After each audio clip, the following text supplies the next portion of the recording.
He's just incredibly racist, his wheelchair Pike. Space. The final frontier. These are the voyages of the USS Adequate. Our ongoing mission until we are cancelled and replaced by something far superior. To review every episode and movie about Star Trek. To seek out new guests and make them very uncomfortable. To boldly go where many other Star Trek related YouTube shows have gone before. It's Friday night. It's YouTube. And it is an episode of Trekkin Up North. Good evening, good afternoon, good morning to all you handsome viewers. I am your host, Captain Goodwill, coming from a brand new PC, so if anything goes wrong, don't blame me, it's the kit. And joining me, as ever, is the delectable Geesian from the planet Honk, Science Officer Synoiz, and, ladies and gentlemen, boys and girls, Treks and Trekkers, I can say that, sue me, Mark, all the way from Tasmania at 6:36 a.m. in the morning. It's Isaac's moustache with Isaac attached to it. Good morning. We had to Isaac. pay extra for that. We did. We had to pay extra for that. We've all got moustaches. Have you noticed? Oh my God. Oh, wow. What if we kissed with our moustaches? How are you, Isaac? A little awkward. They're doing very well. Thanks for having me on, guys. That is not a problem. Isaac and Andrew Hogan, who was supposed to be here but is running a bit late, host a rather funny and unhinged podcast called Unplanned Trek. Do you want to tell everyone about it? That's right. Yeah. Yeah, thank you. What we do is we randomly get selected an episode of Star Trek across all 9 billion episodes and movies that are out there. And instead of reviewing it or critiquing it, we're looking for certain things that happen in the episode and award points to them. So we've got, we do the best 3 characters, the 3 most annoying or irrelevant characters. We count how many fights there were. We've got a romance leaderboard. We count how many animals were in there. And we've just launched the Neelix medal, which is for any food that's mentioned in the episode. Any food that's mentioned that is not cheese, is that what you're saying? Oh, no, cheese and Enterprise gets mentioned all the time. Oh, I even count Isolinium chips because they're pretty tasty. Isolinium, delicious, brightly coloured plastic. Delicious. Put some sauce on it, it'll be fine. That's what my mum used to say before she got arrested. So, guys, and we've also got... We've got a toy that comes into the show as well. We've got a figurine of Shinzon from Nemesis, and his voice sounds a little bit like Andrew's, but he essentially comes and insults us for a good minute and a half, and that's probably my favourite segment of the show. He's got his own Twitter account too, so if you like being insulted in social media, follow Late Night Shinzon. But if you'd just like to check out our show, we're at Unplanned Trek. I can attest to that, because I think the first time I talked to Shins on Twitter, it's just like, fuck off, mate, which is it's fairly standard. But what I find hilarious about Unplanned Trek is the late night Shins on sections. You'll have a few strewn all the way through the episode, and it's like, it's late night with Shins on, a great musical entrance, great musical intro, late night with Shins on, and then it's just like, fuck off, mate. Late Night with Shins On is produced by Connor Trenier, Dominic Keating and Mark Cartier, part of the Treks and Trekkers. Now, like, the credits is actually longer than what Shins On is actually on the show for, which I am just completely here for. I love it. Is that called I'm glad Dog you like it. You're the target audience if you like that. I've actually been finding of late, when I'm editing the show extends. I'm not trimming anything. I'm putting more things in. So, like, I'm adding an extra 15 minutes of just musical cues and things. It's wow, you set me off now. It's absolutely, if you like Trekking Up North, guys, you will love Unplanned Trek, because they are just as unhinged as we are. They are just from a different hemisphere, which just makes it all the better. Their toilet water goes the other way around. But if yours goes the other way around. Yes. The house that goes the other way around. Wait a minute. There's only one way to settle this one. Flush off. Twain off. Yeah. A twain off. I actually feel quite privileged because geographically I couldn't be further away from what you guys consider north, right? Like I'm right down the bottom of the globe, you know. But you're so far south. You're so far south, you close become north. or not? Yeah, that's what I was thinking, but more from a flat Earth perspective. I mean, you know, you've seen a map; it's flat, so it's, you know, It's a dodecahedron. don't try to What are you trick on us into about? thinking it's a globe. My point is, am I actually really close to you guys? You know, is it only like a 1 hour flight? To Google Earth. You need to do the whole, you know, in Event Horizon, where he gets the map and he turns it over, he folds it over itself and then puts a pencil through it. If you do that, then Tasmania is like wherever you want it to be, really. That's right. You are still quite far away. If the Earth is round, as these weirdos claim it to be, you are still Conspiracy theorists. You crazy people.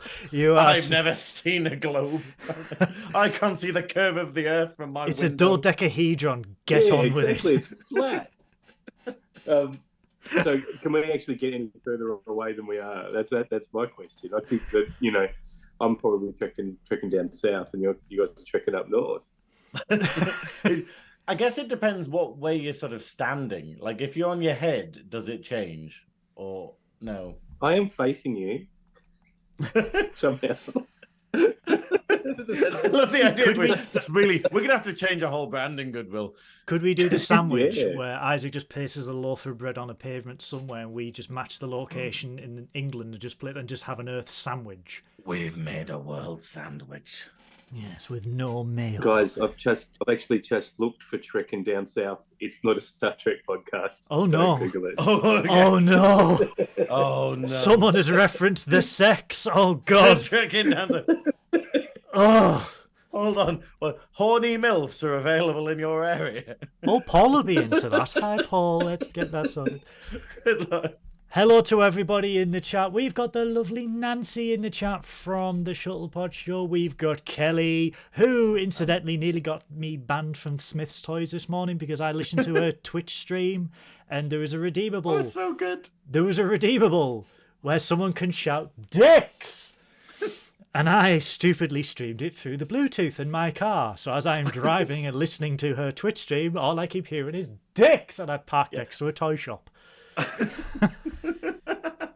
I'm like, I'm going to see what deals they are. Yeah, exactly. Yeah. I'm now on a register. Hi to Beth. Hi to... We've got Damon David. I'm going to call him Damon David now. Captain Damon Goodwill, David. when are you getting promoted to Vice Admiral? I'm never going to get promoted. I will continue my steady stream of demotion.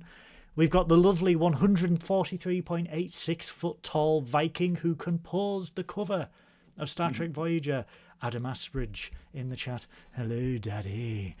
And we've got this weirdo here called Joe Border as well. I don't know what he is, but and Peaches Dicks. Dicks. Oh, okay. I'm getting the word dicks. Dicks. Yeah. Hello, Nancy Congdon. How would I hope you've had a lovely day. I will see you in Sunday's live chat for the Shuttlepod Show, and I apologise for what you are about to hear.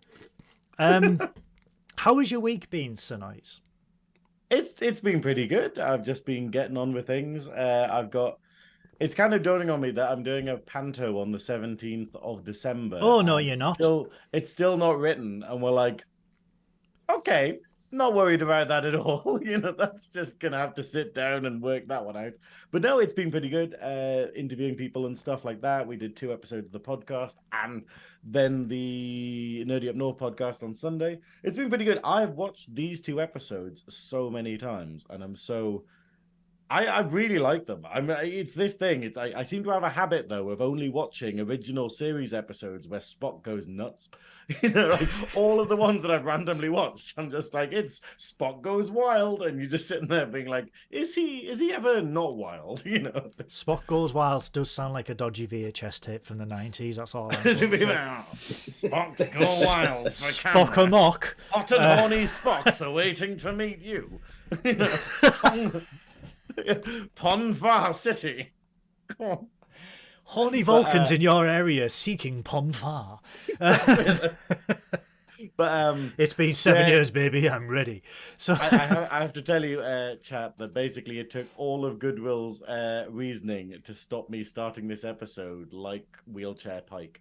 Because I was literally wanting to start the episode just staring off to the side and only talking in beeps. And Goodwill was like, that possibly might be offensive. And I'm just like, that is a good reason to do it, you know. But then we developed it further, and we were like, we're both in Las Vegas for the Star Trek convention next year. Why don't we do Pike Twin and then just have a beep off on the floor, and then we're digging our hole.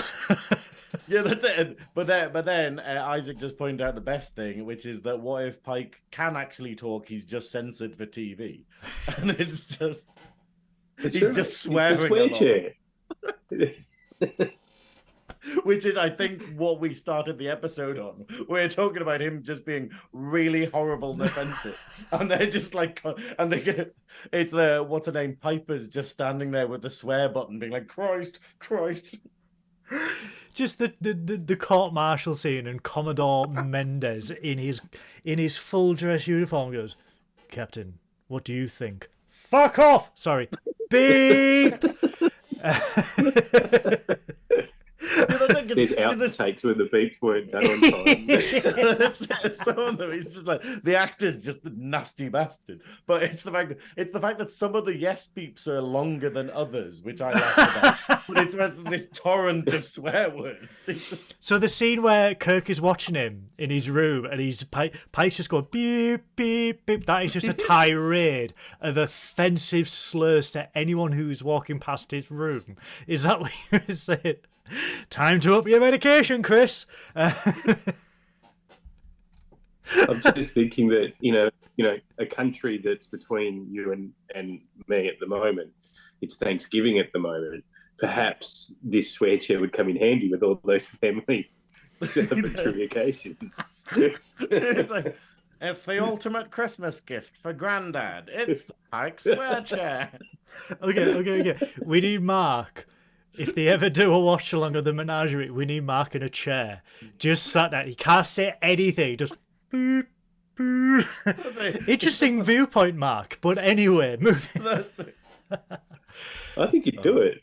Of course he would. Give him a bar and he'll do anything. And I mean anything. Oh, well. I think we've covered this episode pretty well. Thanks for joining us, Isaac. That was the summary. Cancel. I just want to do the live show now in LA. We're just marking a chair for the whole 3 days, just beeping. Oh my god, that's so funny. Yes, guys, we are. If you haven't realised already, we are here because the Dabo Wheel of Episodes decided for our last regular episode before we break up for Christmas and the holiday season that we will review the classic original series episode 2-parter, The Menagerie, which Synoiz put quite... I think you put it into perspective because you said, this is just a clip show in a sense. I thought you were going to talk about like my summary of the entire thing, which is basically Spock steals a disabled person. Which is, like, that's the blurb on the back of the box. But yeah. Wow. It just is. It literally, that is the plot of the episode. Was that what was on the VHS tape when the Menagerie like part 1 and 2 on Amazon, where it just goes like, here's what happens in the episode. Spock the care worker does a wrong'un. Yeah, Kirk doesn't fuck anyone. Spock steals a disabled person. Kirk wears eyeliner. I don't care what anyone says. It's not just a clip show though. This is one of the great Star Trek episodes of let's watch an episode of Star Trek. So it's not just us getting the clips, they're getting them too. That's it. I think it's really good though, because obviously do you want to explain the context behind this episode, Goodwill, and what this is and how they worked it into the main Trek? Yeah, so essentially the Menagerie, it's one of the it is the only two-parter in the original series, and what they quite cleverly use is the, at the time, unaired pilot of the original series called The Cage, which was produced in 1964 for NBC or anyone they were sending it out to. It was rejected because they said there was not enough action. So Gene Roddenberry went back to the drawing board and created a second pilot, Where No Man Has Gone Before. Now, as is with TV of the era, episodes were made and aired out of order. So Where No Man Has Gone Before is like episode 3 or 4 in the original series run.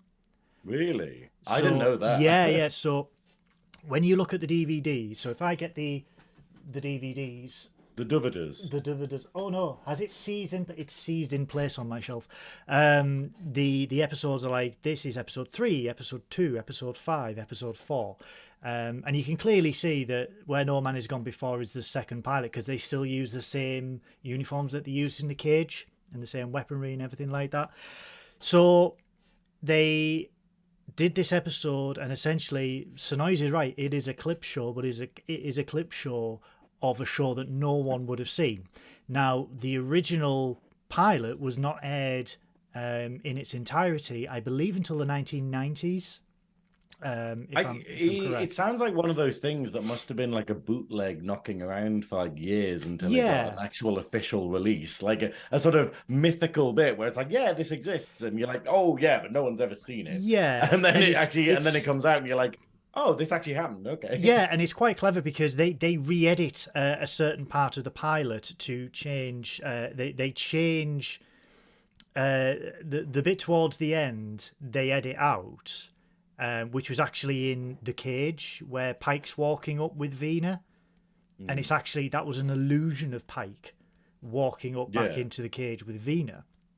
But they change it for the Menagerie to basically say, oh, hey, you know, this is how the show ends. And they did that not like basically thinking, well, no one is ever going to see this unaired pilot that we did 2 years ago. But of course, we now know it is part of the run now, and like if you look at Netflix, it's episode 1. Well, this is the problem. When I decided, okay, I need to watch all of the Trek I haven't seen, and I started watching the original series. Yeah, I was just started, and it starts off with this pilot, which because it's now common access, and I was just like, oh, daddy. You know, it's just like, Jeffrey Hunter. Who have we here? Jeffrey Hunter was possibly more handsome than Kirk. No. There's no possibly there. No, he was possibly there. Like, but in my notes, he is the first man I've ever described as dreamy, but taken from us. And the more I was watching it, I was just like, yeah, it is. Yeah, but he was taken from us far too soon because he did sadly pass away in 1969. But he was a unbelievably handsome gentleman, and I think a good actor. Like, if he was apart from that, that's like, fine. Oh. That's fine. But let's not forget we've got Anson Mount me now. Anson Mount. Sorry. And I'm heterosexual, but anyway. Everyone is Mount flexible. I think you know. Isaac, where are you on this? Yeah. Where are you on the Anson Mount me daddy?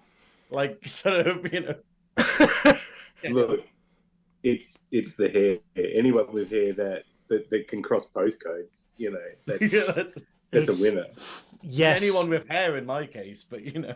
He was, when I met him in person, as I keep saying, wow. Sorry, there's a delay because obviously you're on the other side of the world, but it's like, yeah.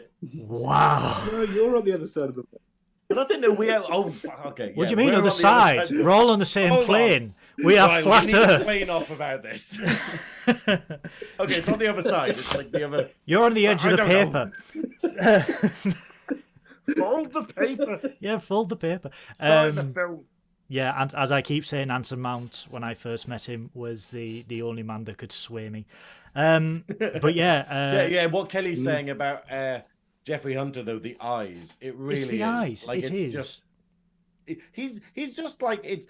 And I'm kind of, if I'm honest, I'm kind of glad because what I was saying previously is that, you know, obviously I'm a very sort of shallow person, I think. But it's the fact of when a show has too many beautiful people in it, I kind of find it difficult to watch and follow in a way.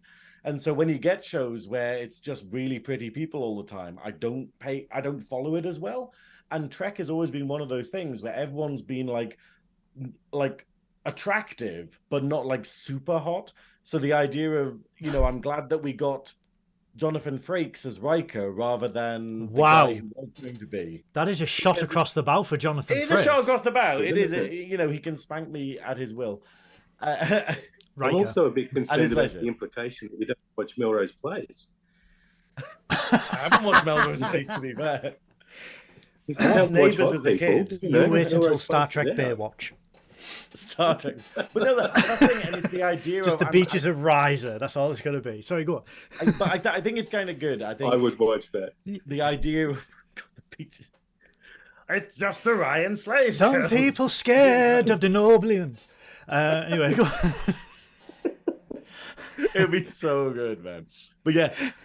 So, but the fact is, the original pilot is really, really good, and it's like a great episode of what I would class as like traditional Trek, where we're basically going like, hey, it's just talking, but it's really intelligent.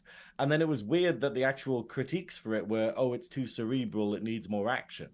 And it's weird that now we're kind of getting the Chris Pine movies where they are kind of more action and less cerebral. And it's like, have we gone full circle now? It's they've almost, kind of taken Trek back to it. It's almost like this was ahead of its time. Well, that's it. It really is.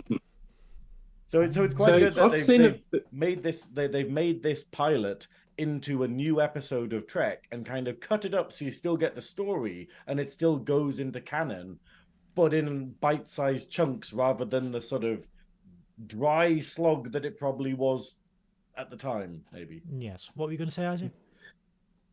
Yeah, I've seen a version which I think came out at the 25th anniversary of Trek, but someone in the comments will know with a lot more intelligence than me that will attest to this. But there's a version where Roddenberry introduced the cage, but at the time, because they were airing the cage, I think for the first time, the scenes that weren't in the Menagerie were in black and white, and the scenes that were in the Menagerie were colour. And it was essentially, hey, this is the unaired pilot. We didn't have the technology to colour it, but this is how it was supposed to be. Of course, he talked a lot about, women and misogyny for a while as well. But I cut that bit out of my recap. Yeah, 1964, guys. Let's just, But yeah, the main also plot... 1987. Yeah, well, but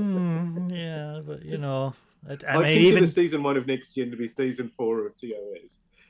Yes, especially with the the scantily clad. Yeah. Anyway, and the stories. Yeah. Yes. We are not ever going to mention Code of Honor until it comes up on the Dabo Wheel. Funny how I have not installed that on the PC, but anyway, we have. Isaac, I keep joking that like one day I'm just going to fix the Dabo Wheel. So the only two options of it are Sub Rosa and Code of Honor, and I'm like, well, it's one of them. I would rather have Sub Rosa. We've done Sub Rosa. Yeah. One point, though, Code of Honor would be someone's favourite episode. There'd be someone out there that would go, that's my favourite. I think they probably would. I don't know if I want to meet that person, though. So it's okay. They're locked in a padded cell. They'll be absolutely fine. That's it. Do you guys have a favourite episode? They're sitting there with a MAGA favourite hat episode? And like a MAGA hat and a Brexit flag. There's only one hat for me, Synoiz, and it's the NXO one. Yay. A favourite episode of Star Trek? Out of all of them? Far Beyond the Stars. All 8 billion. All 8 billion, yeah. Far Beyond the Stars for me, because we just get a performance from Avery Brooks that should have won all the goddamn Emmys when it came out, because it was just a man's descent into madness portrayed beautifully on screen. that also left the entire Star Trek universe open-ended to the possibility of this is one dude's story. He's quite prolific, though. Yeah, he is quite prolific. But that would be, out of everything, that would be my favourite episode. What about you, Synoiz? Oh, I don't actually think I could pick one, if I'm perfectly honest. Maybe, I don't know. I genuinely can't. Maybe Duet. Like I've said it before, maybe Duet, because it's the episode when we were talking about it earlier about it. It's the episode that I would show someone to get them into Trek and be like, hey, this is the core values of Trek. I'd probably show them that. And maybe, I don't know. I don't know, but that's the episode I'm saying. How about you, Isaac? It's out of two. It's either cause and effect for fun, because it's just brilliant. Having the hero ship destroyed before the opening credits is amazing. What a show! It's either that one or DS9's The Visitor, which makes me cry every 5 minutes. Oh, I love The Visitor.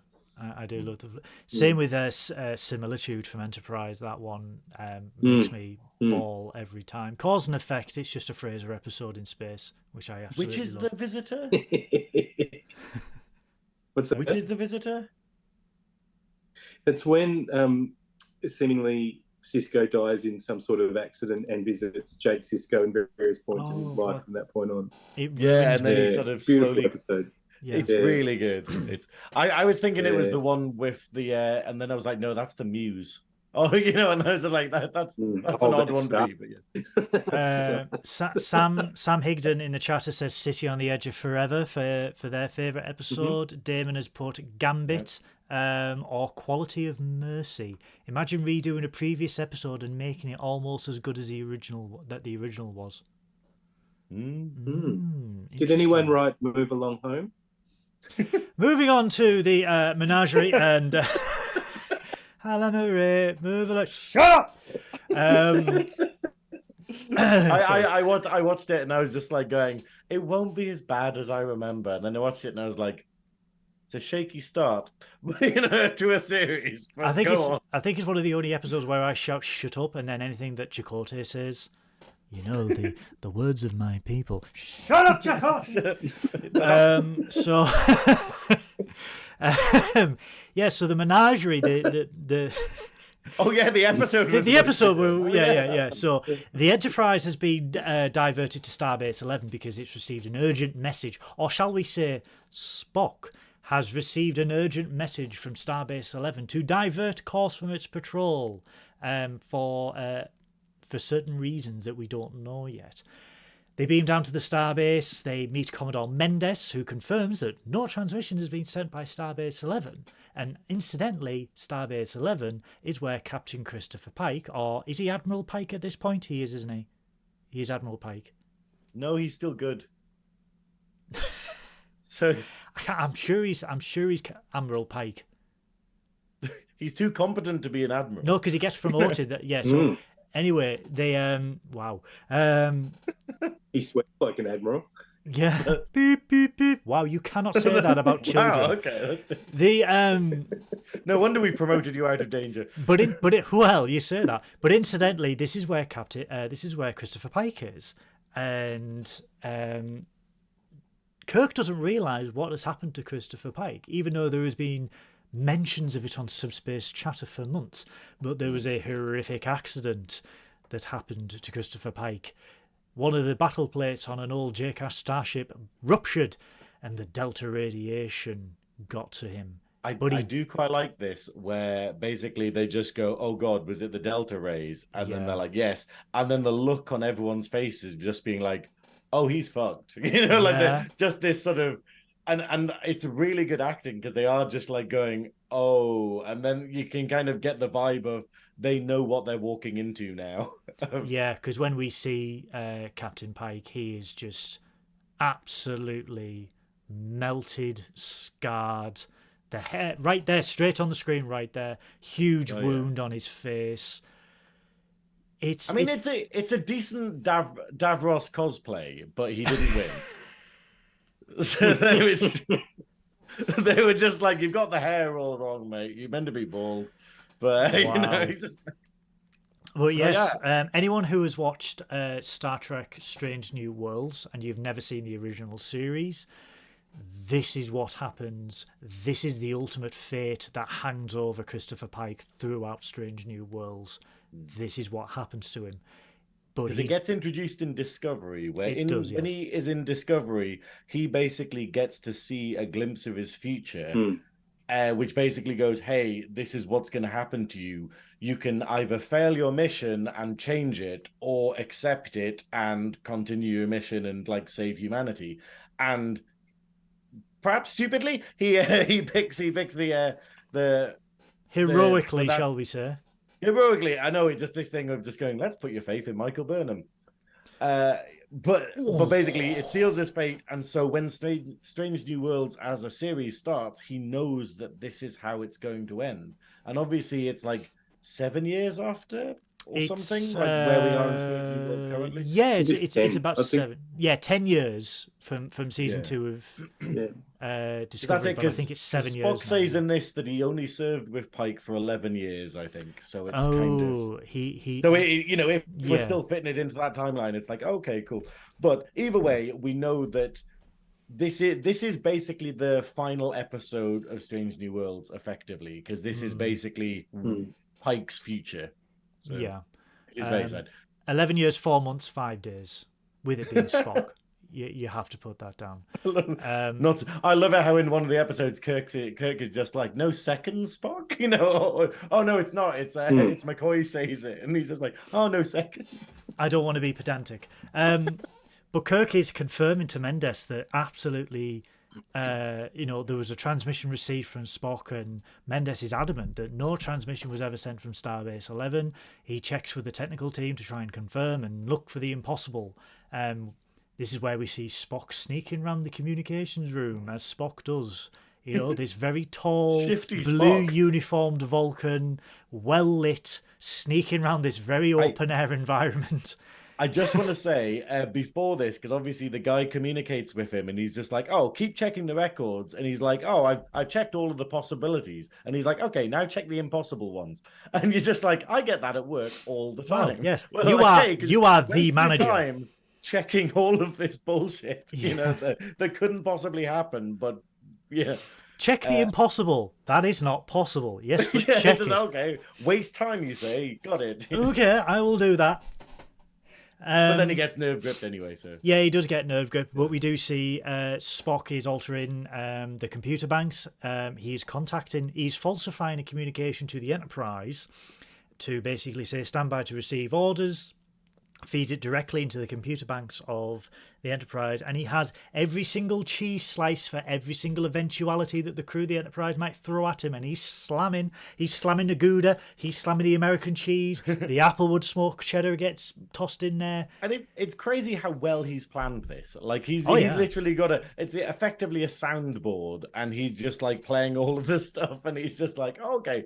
But I think this is really interesting though, because it points out like this is a lot of the danger we have with AI at the minute, where AI can pretty much replicate people, like where it can imitate voices, it can make people's images do whatever, and it can even take on people's tone of voice, because we were playing around with it and we were like, whoa, if you just feed it enough of your actual style of writing, it can write stuff as though you wrote them, with all of the little nuances and the words that you'd likely use and stuff. And you're sitting there being like, oh, that's kind of dangerous. That's kind of worrying in the scheme of things, because that's exactly what Spock does here and gets away with loads of crazy stuff, because people just trust in their eyes and ears, It's he diverted the Enterprise. He has a plan, and the plan revolves around Christopher Pike. We don't know what that is, but he is obviously aware that Pike has suffered this horrific accident, and he has a plan.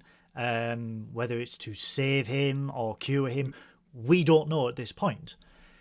It's also the fact of it is so unlikely to be Spock. Like we've had a scene with Kirk and McCoy where they won't even entertain the idea that it's Spock doing all of this stuff, because they're just like, and they so inherently trust him, and that's why it's so scary. Why are you just going? Why? Because is Vulcans Spock doing cannot this, lie, and if you can imagine watching the original series in its original run. You know, you are 10 episodes in. This Vulcan is emotionless. He is stoic. He obeys orders no matter what.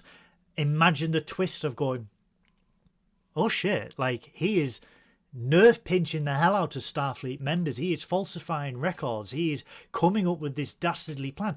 Is he doing something evil? What is going on? Because all we get from Pike is just beep, beep, beep, because he is just swearing at everyone on Starbase 11.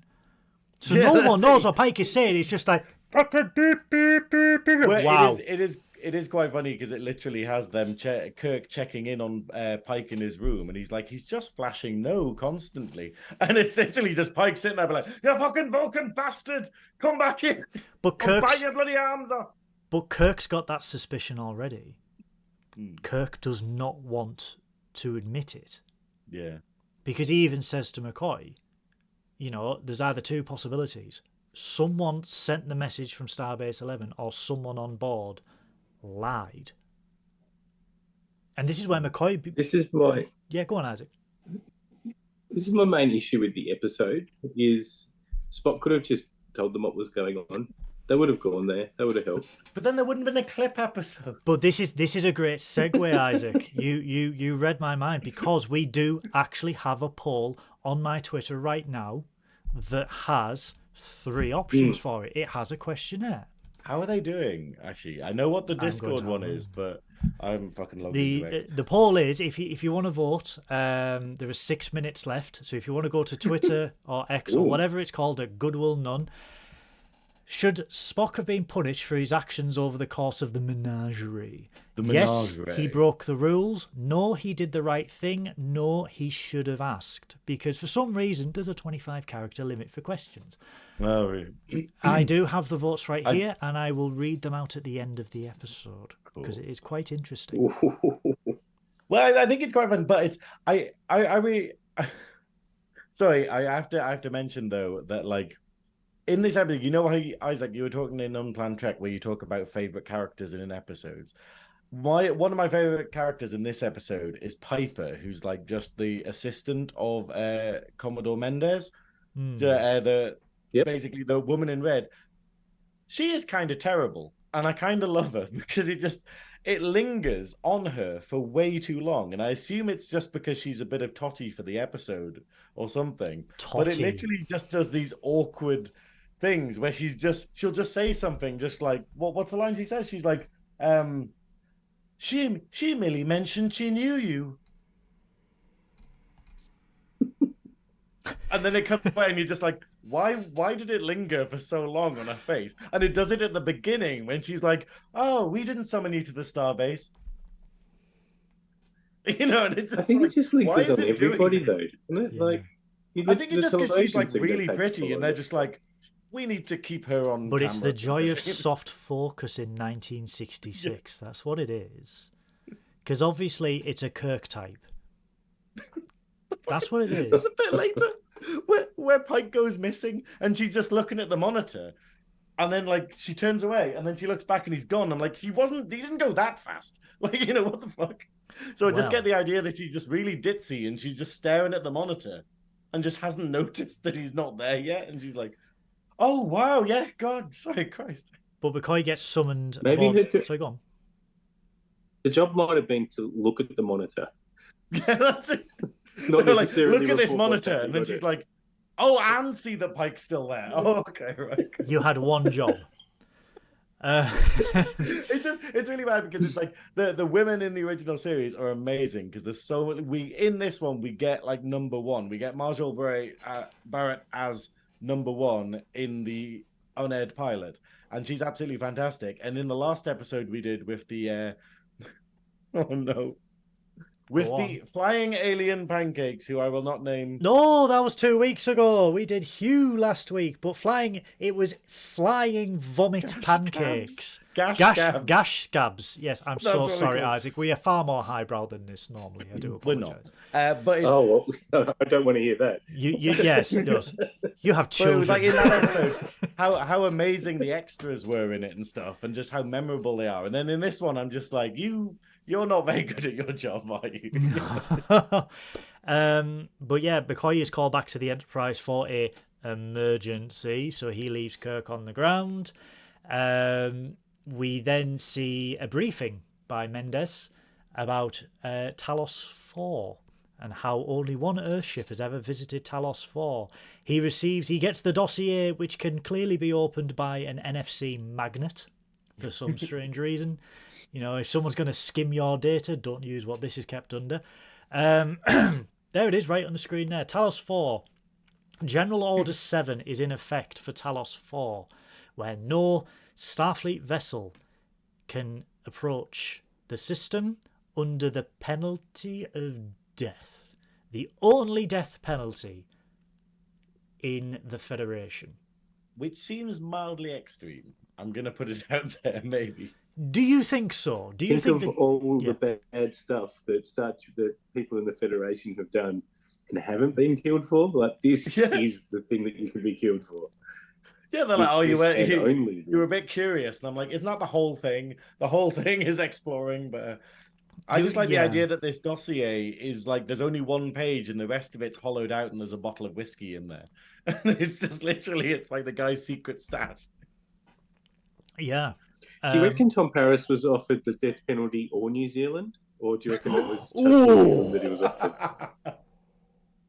I think the question there is, did he pick the right option? No, what he was offered was a name change to Tom Paris. No, they're totally separate characters. Goodwill. I don't see it. There's nothing there. Yeah, I don't see it. I just trolled that chat last week. It was just like, Robert Duncan McNeil, he looks like Tom Paris. And I was just like, I don't see it. Yeah. So they are on about Talos 4. And the only airship to visit was USS Enterprise under the command of Captain Christopher Pike with his half-Vulcan first officer, Spock. Things are starting to come together because they're like, why is everything happening? Why is Pike here? Why is Spock misbehaving? And like Synoiz said, she's looking at the monitor, she looks away, she looks back. Gone. Oh, the man in a wheelchair who can't talk and is very hard to mobilise has gone. But like, even if someone stole him, it wouldn't be that fast, is the whole thing. There's not even a cutaway in the edit to suggest a longer period of time. It's literally just... Oh, it could be a fast chair. Oh, it could be a fast chair. Or a racing chair. Just imagine. Can you imagine this going around the street circuits of Monaco? Do you think it would like tilt backwards onto its back wheels and sort of rev for a bit and then sort of... He's put it in turbo mode. A little thing called style.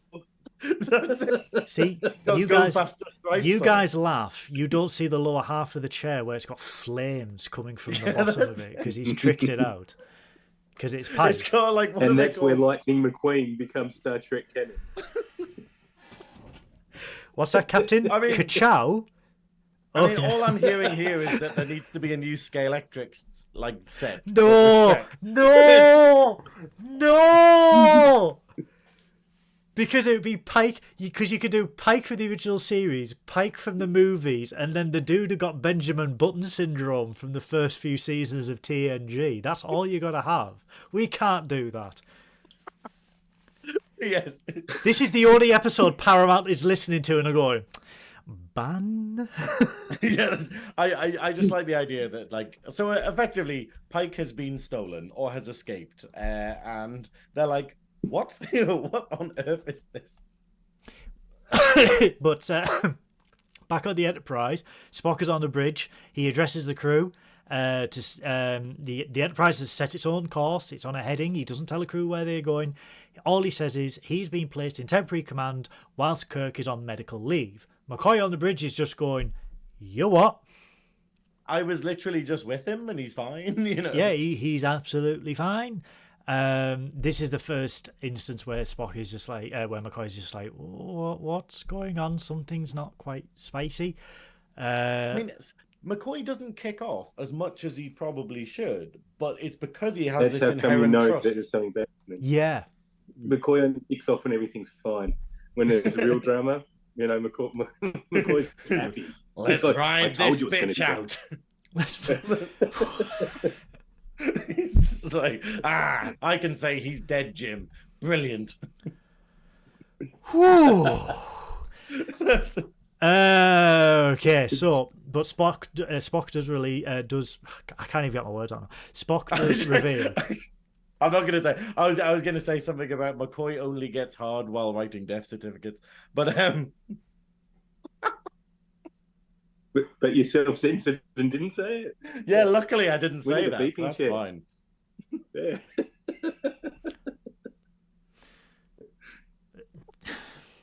Spock reveals that Pike. Yeah, Spock reveals that Pike is on board, and he asks McCoy to take care of Pike. There are orders. Spock leads him into a cupboard. He just kind of goes like, "Hey, McCoy, come with me. Look what I've kidnapped a disabled person." And you're just sitting there being like, what have you done, Spock? Have you taken anything? Deck 3, janitor's closet. Next to the Dettol really and the mop. Room. And the door just slides open, and he's just like, look, it's Pike. Pike is swearing like a nun. It's unbelievable. He's going wild. Wild, I was absolutely livid. But so Spock goes back to the bridge, and they detect that there is a shuttle after the Enterprise, which I'm going to say, how fast is this shuttle going? Because the Enterprise is going at maximum warp to Talos 4, and this tiny little thing is like, I'm coming for you.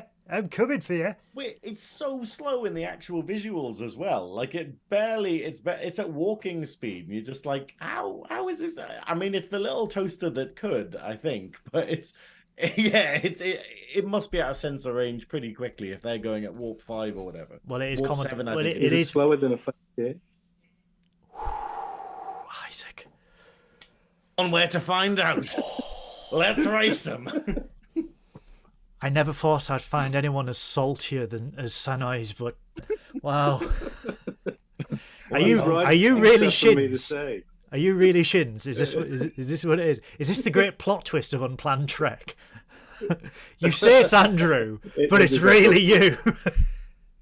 No, it's shins on, man. Shins. Fuck off, mate. This element of Unplanned Trek is brought to you by Oh my god! I just love this scene. I just love the idea of like McCoy if he just turned to Spock and he's like, "Not again, Spock." No. Well, yes, because as we see in Strange New Worlds, Spock stealing a ship is an average Tuesday by this point in Star Trek. Where it's just, where's the end? Oh, Spock's took it again, hasn't he? We're gonna have to get an extra set of keys. Do you know what? It's the fact of like maybe that's why they're not as surprised in Strange New Worlds because they're like, he has done this. Starfleet, get better security on your ships. This is not a Kia. You can't just steal it with a USB stick. Put a stop lock on power it. Of text to speech. He's the power of text to speech to nick a spacecraft. This is what you get when you use Cortana. He's got a side hustle. He's just menu log.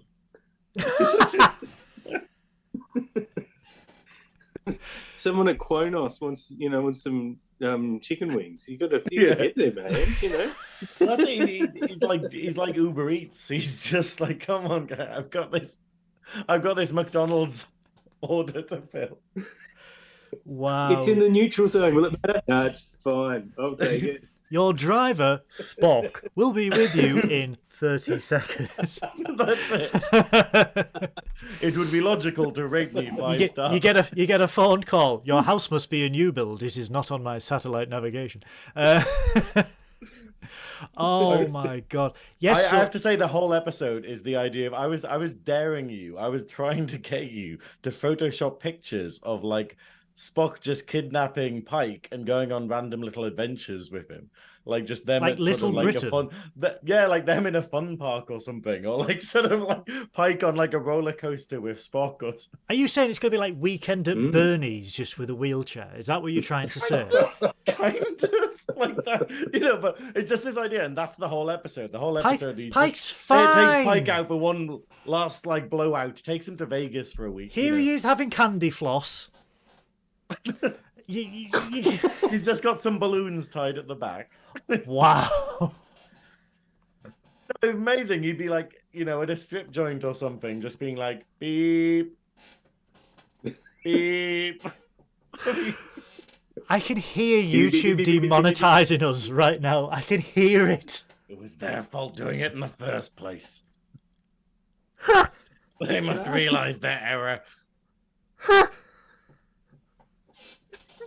Sorry. I'm just glad that I have shown a lot of personal growth by being able to take the subject of a disabled character as seriously as I'm managing. And I think I need some praise for that. Do you have a question, Isaac? It didn't stop you. So, does Jeffrey Hunter play Pike in this episode? Is he Pike in? No. That's why he's got so much makeup, because I think he's dead. This is actually a reoccurring background character who actually plays a con officer in the original series. Let me just double check his name. While you do, I was thinking it would be strange to get the phone call to go, hey, we're going to reprise your role. The pilot, it's been a success. We've picked up the show. Yeah. We'd like you to come back. You won't say anything, and you will only be in one episode.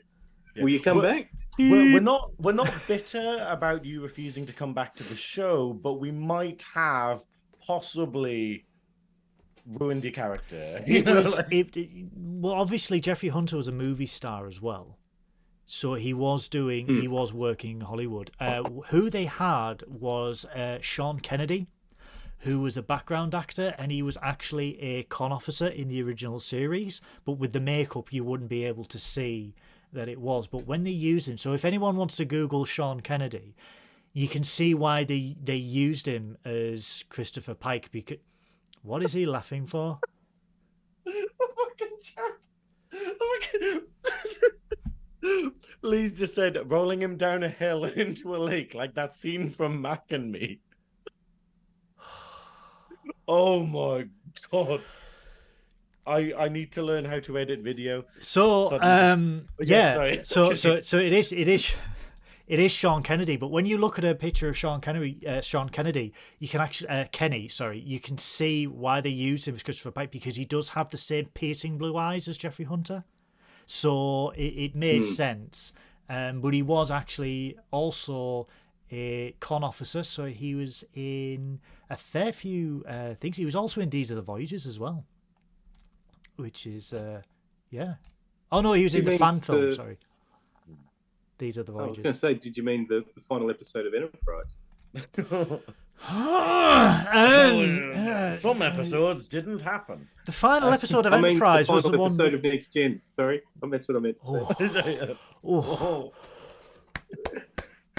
That's it. I was about to say the connection has suddenly got really shaky. I was about to say that the final episode of Enterprise is the one with Terra Nova being defeated, and we do get RoboCop, who doesn't get shot in the dick. Yeah. Wow. This has ruined me, this episode. It's my influence.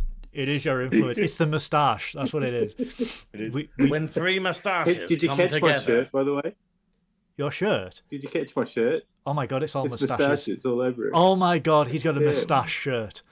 Oh, real ultimate power.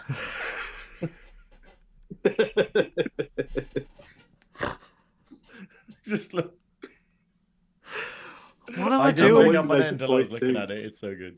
Oh my god, what am I doing? So you mentioned before that you were going to need to edit the video. I was actually going to ask, did you mean loop? Yeah. I ain't gonna edit this. This is all live, baby. That's it. If we go demonetized, we're going for broke. That's what we. I think it'd be 5 minutes long if we removed all of the offensive bits from it. So. You know when YouTubers watch It's a an short episode, yeah, it's a short trek. It's a very short trek. You know when YouTubers watch the episode because it goes from monetized to limited income. So only 4 minutes Hi, and 30. Paul. Yeah, hi Paul. So you can't buy a second house. But yeah, so Commodore Mendez and Kirk are chasing the Enterprise. Spock In the shuttle. shuttle, Spock orders the Enterprise to ignore it and continue on its predestined course.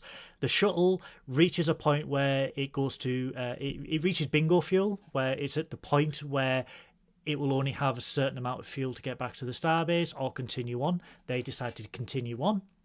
Spock being Spock. Just Kirk casually being like, let's choose death.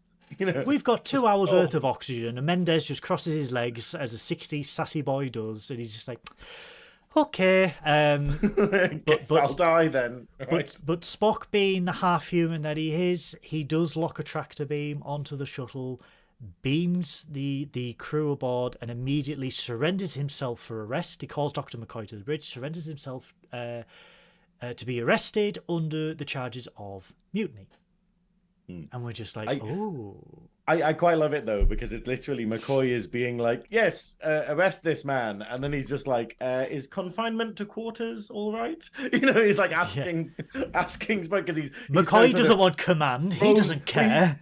We're so thrown by the situation of being like, how do we arrest Spock? Like, it's this idea of just being like, he shouldn't ever be arrested. So he's just kind of like, okay, well, just go in your room and stay there, okay? Okay, you know. But again, for a 60s audience watching this for the first time, you're just like, Spock has been arrested and he's been mutinous. What's going on? And he's just like, what? I would have been blown away to watch this at the first time. This is before the episode where Pon farr gets introduced, which is the beginning of season 2. A mock time. Is it a yeah, mock time?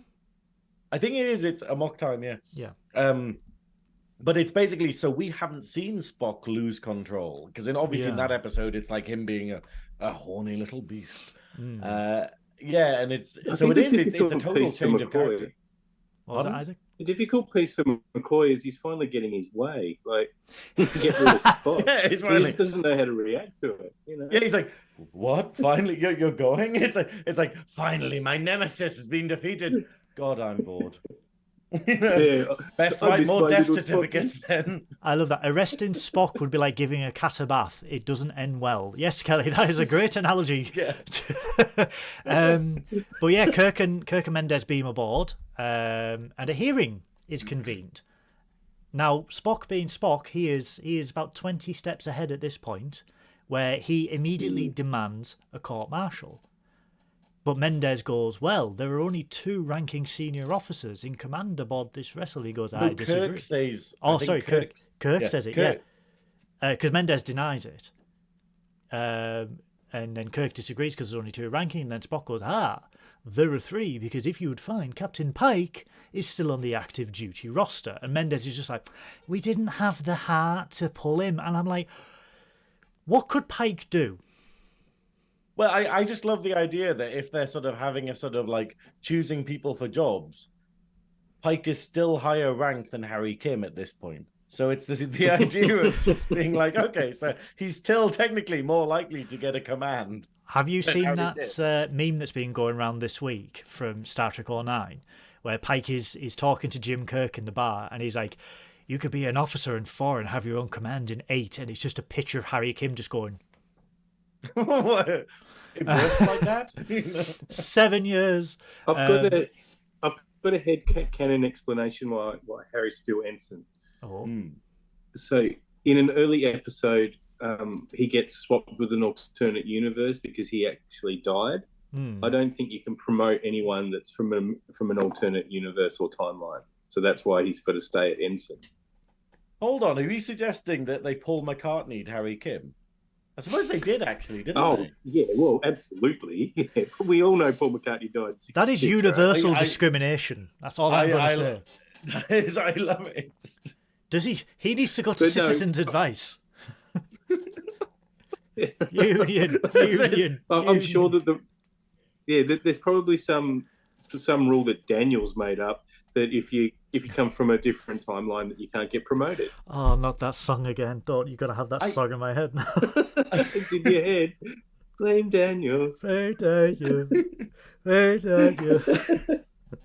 I just love that. I totally forgot about that just happens in an episode of Voyager where you just go, it's a different Kim now. Cool, roll with it. My headcanon for that talk was about the psychological trauma ever again. Yes. Yeah. My headcanon for Kim not being promoted was they have a certain amount of slots to fill on a starship, so if they promote him, they need to have another ensign, but there was only Naomi Wildman. So it's just like, do we commander promote this by the time they get home? Yeah. Do we promote this 3-year-old to the rank of ensign? Yes. Isn't she already captain's assistant? Like, I think she's already higher up than Harry. Wow. This 6-year-old has got more worth than you, Harry. I mean, I'm just going to put it out there, okay? No shade to Janeway, but possibly. But we've all had a boss who keeps their fucking foot on you. And I think, I just feel that's the relationship with but also in Endgame, when he does get promoted to the rank of captain, he is given Starfleet's smallest starship to captain as well. It's just like, oh, guys, we have to promote him to captain. What have we got? What's that compact? Shuttlecraft. Yeah, we can't use a shuttle. What's that compact we've got in Space Dock 12? Or just give him the Rhode Island. It's fine. There's only a crew of 12, but it's still a ship. It's got an NCC, so it's a nice little 4-seater. Yeah, it is. Yeah. Give him the Prius.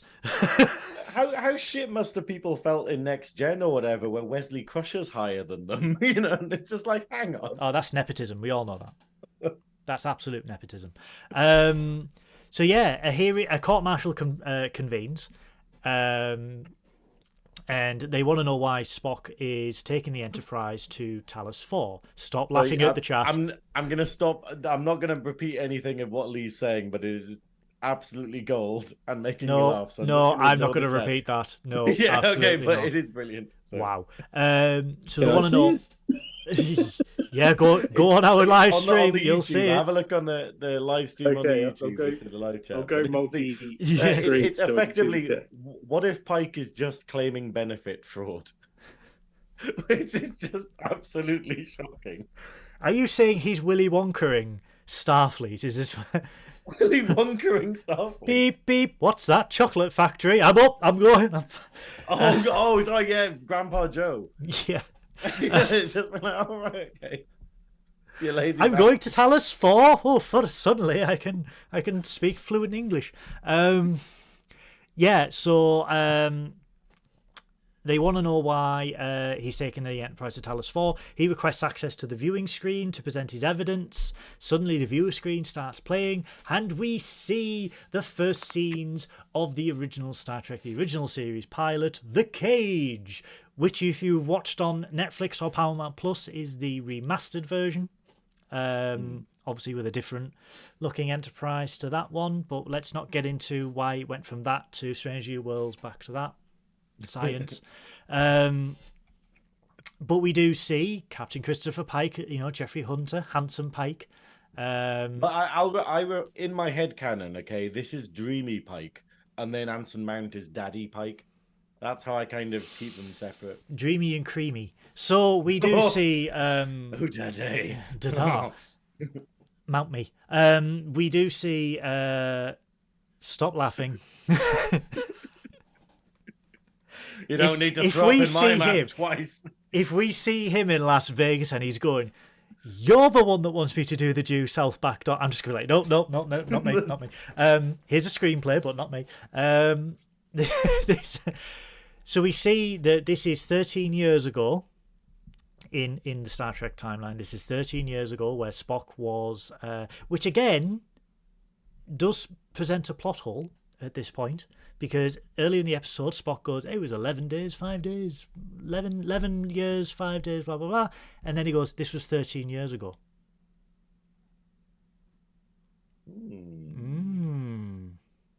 Just blowing your mind. Cause and effect, yes. Wibbly wobbly time stuff.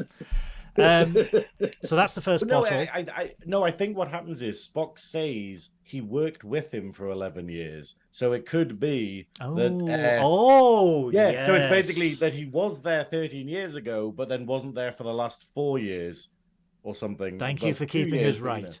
Who would have thought the Synoiz would come in with the canon facts? Well, I love, though, that this same scene has it where basically... Oh, no, it's right at the beginning where Mendes says, like, oh, have you ever met Captain Pike? And then Kirk goes, oh, I met him when he was fleet commander. And then they promoted him in season 2. In Strange New Worlds, when they bring Kirk in way earlier than Kirk should have been brought in. Yeah. And Pike randomly gets promoted to a fleet captain for one episode, just so it stays in canon with what Kirk says here. Testament to the writers, though, to shoehorn that in. Masterful writers. It is masterful. They receive an all-style radio signal from the Talos Star Group. It is from the SS Columbia. And judging from the distance from the Talos Star Group to where they received the radio signal, it has been sent out over the past 18 years. Pike goes, no one would have survived a crash for 18 years. Let's continue on to the Vega colony. We have to take care of our sick and wounded, and retires to the world's most stylish 50s quarters I have ever seen, with a very sexy CRT TV and a single bed. This ain't Pike's quarters from Strange New Worlds, where it's just complete velour and mahogany and a fireplace. But then we get the Doctor coming in. What's the Doctor called? Doctor... I didn't write it down. I got it down as Boyce. Boyce.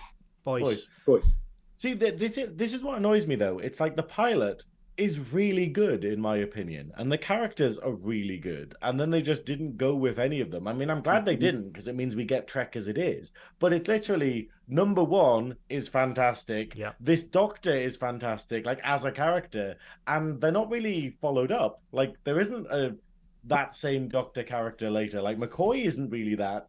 You know, it's quite fun. Chris pointed out when he watched the Menagerie earlier in this week, when the Doctor is prescribing the medication and he's going, "You're pouring ice," and he goes, "Who wants a cold martini?" The problem is, I totally. He says, "No, who wants a warm martini?" is what he says, as in, "I'm putting ice in because why would you want it like warm?" But I didn't hear it that way, and I thought it was like, who wants a warm martini? Also, props to this Doctor. I do. Props to this Doctor who prescribes a cold martini in a beaker. That is legendary, but I don't have a beaker. That is the sign of an alcoholic, I think. You know, where he's just like, this? "What cup have you got?" Never mind. Drink it from that. Yeah, sorry. I thought Goodwill was reaching for a beaker then. No, dear boy, I use test tubes. You need to drink it from the Enterprise cap. I need to drink it. I can just drink it from that if you want, but I'm not tainting the NX01. Do you realise how rare these NX01 caps are? This is why Mark's selling them again. He knows he can make bank. But we do get It's a great scene though, where it's basically this basically sets up the rest of the episode. So what they do is they use the bits from the cage that they need to have so that they make plot sense. But effectively, Pike was on a horrible mission to, what is it called? Rigel 7, which we see in season 2 of Strange New Worlds as well, where he loses like sort of three yeomans and 7 injured. Is it? Yeah. Yeah. And he's basically questioning his role as captain. He's like going, "Why the hell am I doing this? Like, it is so much hard work being captain." He's really sort of beginning to think maybe I should quit and like leave Starfleet. And then the Doctor comes in and basically goes, "Hey, drinking will fix problems." It's quite a cool thing though, because basically he just comes in as the Doctor to check up on him. But then gives him a drink, and he's like, "Why are you giving me a drink?" And he's like, "Well, people say things to their bartenders that they're not going to tell their doctor." Yes. And I just love this as a concept. He's a good Doctor, and I wish we saw more of Boys. I really do, because he is a really good... I mean, I'm not disparaging I'm glad we McCoy. Got McCoy. I'm glad we got Umbenga, but it's this idea of, I don't know. This character's really fun. But I we would do have paid see if he needed any other information, though, because, like, you could use that line of reasoning that people say things to their proctologist that they don't say to their bartender. To keep on going. Oh, just keep going. Just keep going. And then it ends up with him being like dressed like an Orion slave girl, being like, people say things to Orion slave girls that they wouldn't say to their their dentist. Isaac. And why? And Pike's like, how many props do you have? Isaac, why did you go straight for the proctologist? Are you trekking down south? I've got the to right boldly go. Doesn't have to be boldly. Pegging up north, but yeah, we do see we do Kelly are like that pegging down south. There we go. No, that will exist. Do not search for it. Relax, Captain. But we do see a war-weary and exhausted captain who is looking at other alternatives, going home, becoming an Orion trader. He says, well, why not? There are other roles in the galaxy that I could do. And the Doctor is just basically convincing, this is your role. This is the role you are suited for. This is your destiny. You can't be anything else other than a Starfleet captain. They are interrupted by Spock, who says that they have received a further signal from the Talos Star Group, and there are survivors from the SS Columbia. So they beat cheeks to Talos 4, yo. When they get there, they confirm that there are 11 survivors on Talos 4 via fax machine, because nothing is as futuristic as a fax machine on the bridge of the Enterprise. Printout. The printout as well, yeah. But back at the court-martial, they don't believe that the footage that they are seeing is real. They've already referenced it earlier on, because they're like, no computer records everything in this detail. What's going on? This is fabricated. It's quite clever, though, because obviously it's, when you get like TV shows where it's like, why would they have multiple camera angles if this was filmed by like sort of something else? Or why would be able to like film inside his quarters? So they're kind of covering up the plot hole of being able to see these things filmed like a TV show rather than being from a particular camera or something. So it's a nice little thing of at least how they didn't have to explain a narrator. Later. Yeah. It's weird having a narrator in real life. They didn't have to explain. Well, do you not have that? Do you not have the voices in your head telling you things? Mine's like a video game. It's like my mind's like, you find yourself in a dull and dusky room. The sun is shining. I'm just like, yeah, it's fine. Stop talking. Do I need more martini? So the trial. Isaac said it would be fine. It wouldn't be fine. Yeah. You've stolen the Enterprise, Spock, and you've kidnapped Pike. Stop listening to the voices, Spock. Yeah. So the away team beamed down to Talos 4 to try and find survivors. They've detected remnants of a possibly destroyed spaceship. This is the first and probably only time, other than a few other choice episodes in the original series, we see Spock smile. I justified this in headcanon, where it's like, Spock was still wrestling with his human sides, as we see in Strange New Worlds, which is absolutely fine. They do see the survivors of the SS Columbia.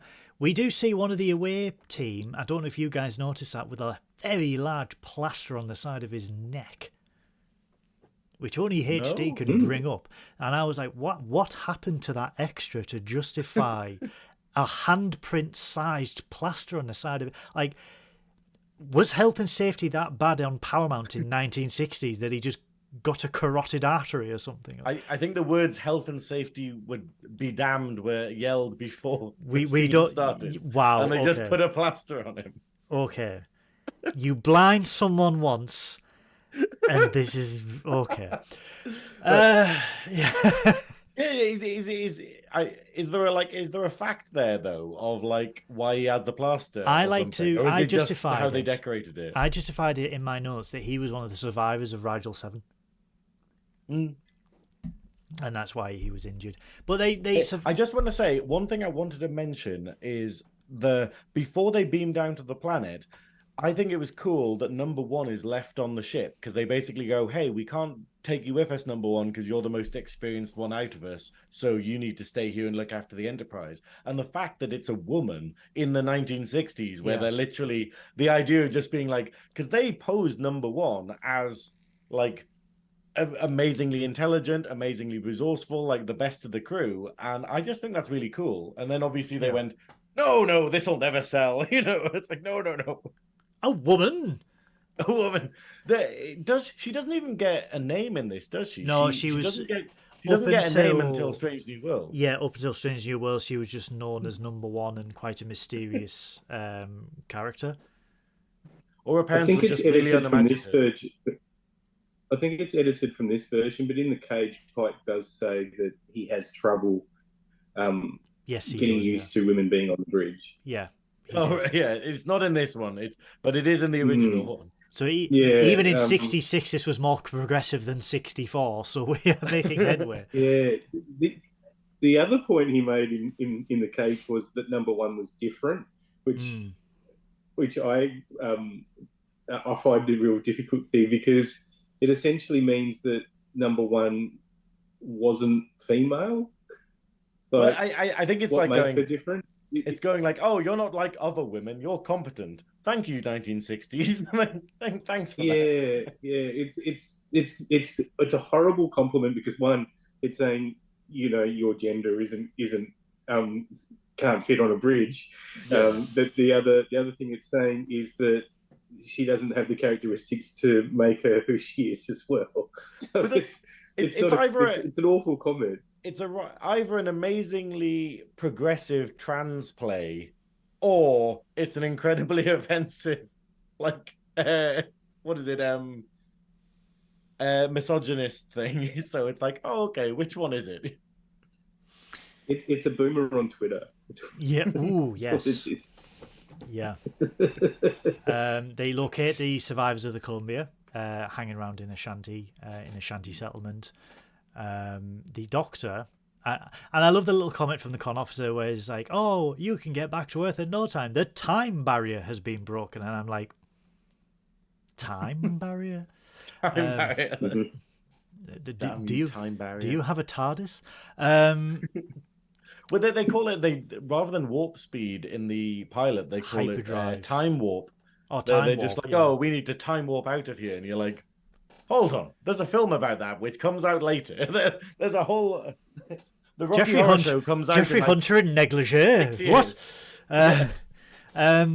Let's do that. No, anyway. Well, there's a mental image that I'll save her for later. But as they are as they are talking to the survivors, we do see the first glimpse of the Telosians with their huge throbbing heads. The suspense there. But yeah, we do see the Telosians for the first time. Dr. Boise confirms that all the survivors of the Columbia are healthy, almost too healthy. These old codgers should be dead. Yes, they're not one bout of gout between them. That's it. But one of the survivors goes, yes, there was a very specific reason for that, but we didn't know if you were ready for it. So Veeny, who is... Now, did they say, and correct me if I'm wrong, did the survivors say that Veeny survived but her parents died? Did they insinuate that Veeny was only like 18 years old? Yeah. I think it might be even. Okay, I have a problem with that. Well, I think the thing is that basically, the way it is, later on you get number one pointing out that like the ship Una was on, the ship that Veeny was on, was lost 18 quickly, years ago. Just quickly, thank you for the donation, Nancy. Absolutely. Oh wow, thanks so much. Thank you so much. But sorry, it's just money. But no, like I think basically they're lying about her age here, so I think this is not actual like proper. No, timeline. but I mean, but I do love though that when she comes up, she appears and then basically walks up to Pike and just goes, "You appear to be healthy and intelligent.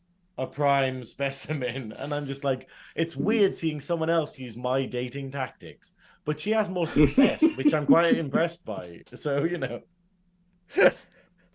You think he's, I just you go think into he's a bar, joking, just go up to a Isaac? guy, and I'm like, "You are healthy and intelligent. You think he's We joking? must mate." He is not. I'm just actually thinking how much it would work. Like at least you know where you stand with someone if you call them a prime specimen. I am looking forward. Specimen. I am looking forward to Star Trek Las Vegas. Someone coming up to Synoiz, chatting him up, and then just Synoiz just sat there going, "You are acceptable as a mate." Oh my god! Prime specimen. Prime Full on specimen. Ferengi it. Full on Ferengi. Everyone who talks to me. What? Eat chocolate and just Prime talk. specimen. Yeah. Prime specimen implies mirror specimen as well. Ooh. Does that mean there's a mirror universe Synoiz? There is. He's worse than me. Is he the Is that one of the heterosexual? guys? Is that the heterosexual Synoiz? Oh my god. Wow. I'm just The putting it out there, ladies' man. There would be so many babies. It's like I think the actual mirror universe, the whole Terran Empire was just flooded with my offspring. Because we were just like, okay. they're like tribbles, they're the mirror universe tribbles. Where basically they just got a whole ship and they're just like, Someone what do we do with all these babies? Some women cross the barrier and fawn over Synoiz and say, "What are you doing?" No. That's not the time barrier.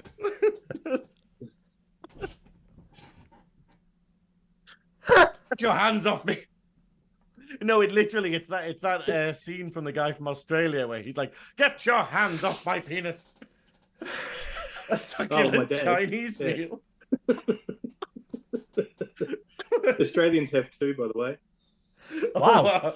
Okay. Wow. They had to adapt to a harsh Prove me environment. Yeah, one of them might fall off. One of them might get stung by a scorpion or something. You've got 60-foot tarantulas. You might lose a penis. No, Or as they call it, the redundant organ. Hold on. Isaac, you're closer to Australia than I am. We are. Well, okay. Is he? Depends how you fold the map, I guess. But but it's the idea of, is it true that Australians are like octopi, where they take off their penis and throw it at the mate, and that's why they've got a backup one? It depends how many I've had to drink. At the moment, I'm just on iced coffee. I very much look forward to the David Attenborough episode on Australia. When alarmed, the Australian male will detach his penis and throw it at the opposite sex as a deterrent. I just really, really want David Deterrent? Attenborough. A deterrent. No, it's to lure him in. Oh, is it? They're like going Like a fishing lure. Thank you for that display. Oh well, since you've put it like that, yes, I shall mate with you. Lovely. Let me just relieve myself of my undergarments. I don't know why they sound not Australian at all, but I just really want David Attenborough to snap one day and just lie, because we just swallow it. He can say anything. He can be like, I'm going to say this type of flamingo has psychic powers and, the powers of pyrokinesis. I would just be like, that must be true because David Attenborough has said it. He could steal the Enterprise off me. Okay, back to the Menagerie. We haven't even done the intro yet of the show. We're an hour in, hour and a half in. Intro? Oh my god, so Vina reveals the secret of why they're all healthy, which is they all just fucking disappear and the big throbbing heads appear and just gas Pike. No, what they do, the throbbing heads appear out of a secret passage, and then they get out the Harry Potter wand and they just go like Avada Kedavra or like Geticus Leviosa. Yeah, it's Leviosa. Go to sleep, bitch. But basically, it's sort of and like yellow fume comes out like, "Damn, daddy." And then Pike sort of goes unconscious, and then they just drag him into a lift. Can we please have the Italians as the most like sassiest Californian woman, where it's just like, "Go to sleep, bitch." Yeah, no, not on my planet. So they mace Pike. I had them in Slytherin. I hope the Talosians in Slytherin. They're all in Slytherin, like. But the problem is they can't get the fucking sorting hat on their heads, so they're just going, well, we think it's Slytherin. But this is the problem with Synoiz because we're gonna have to let it out. But this is the problem with Synoiz because he wants to slither in Pike's pants. So the It's funny because it's true. Beep beep beep beep beep beep. Yeah, that's it. He's saying no 30 times. What's going on? Synoiz just walks over, just casually turns the volume down. No, I turn it up. Let's live dangerously. Anyway, I do love this whole plan. Their whole plan of like Veena is the equivalent of, hey, I've got some puppies. Would you like to get into this van? Like, hey, the secret of our eternal youth. It's just in this dark alleyway. Please follow me. And that's effectively what happens. And Pike just gets cadavered and then dragged into a lift. And yeah, and all of the rest of the survivors just vanish into thin air. And the crew are left being like, have we been fooled? Like, I'm sorry. I'm sorry, Goodwill. This is what happens when you put I don't know Isaac which bit he's together. laughing at. That's the real funny thing. I think it's just a need mental break. For which bit? This is the laugh I have needed for about 4 weeks, and I can't stop crying. I feel like I'm either going to be invited back or never invited back. Oh no, you're coming back. You're permanent now. You're hired. He's probably going to get. No, the thing is, Isaac, it reminded me of the discussion you had on this week's episode of Unplanned Trek with Andrew's son, who wants a car. And obviously, utes are expensive. I mean, fucking hell, I would have a ute if I was in Australia. And it was just like, they were on about a panel van. And I'm just, for some reason, if you've ever seen Archer, I've just got Synoiz as Krieger with a panel van, just abducting people like Pike. It's just casually turning down the volume button. I mean, to be fair, one of my favourite lines ever is, stop, my penis can only get so erect. Which is kind of fitting for an episode with Jeffrey Hunter in, but moving on. Oh my god. Oh.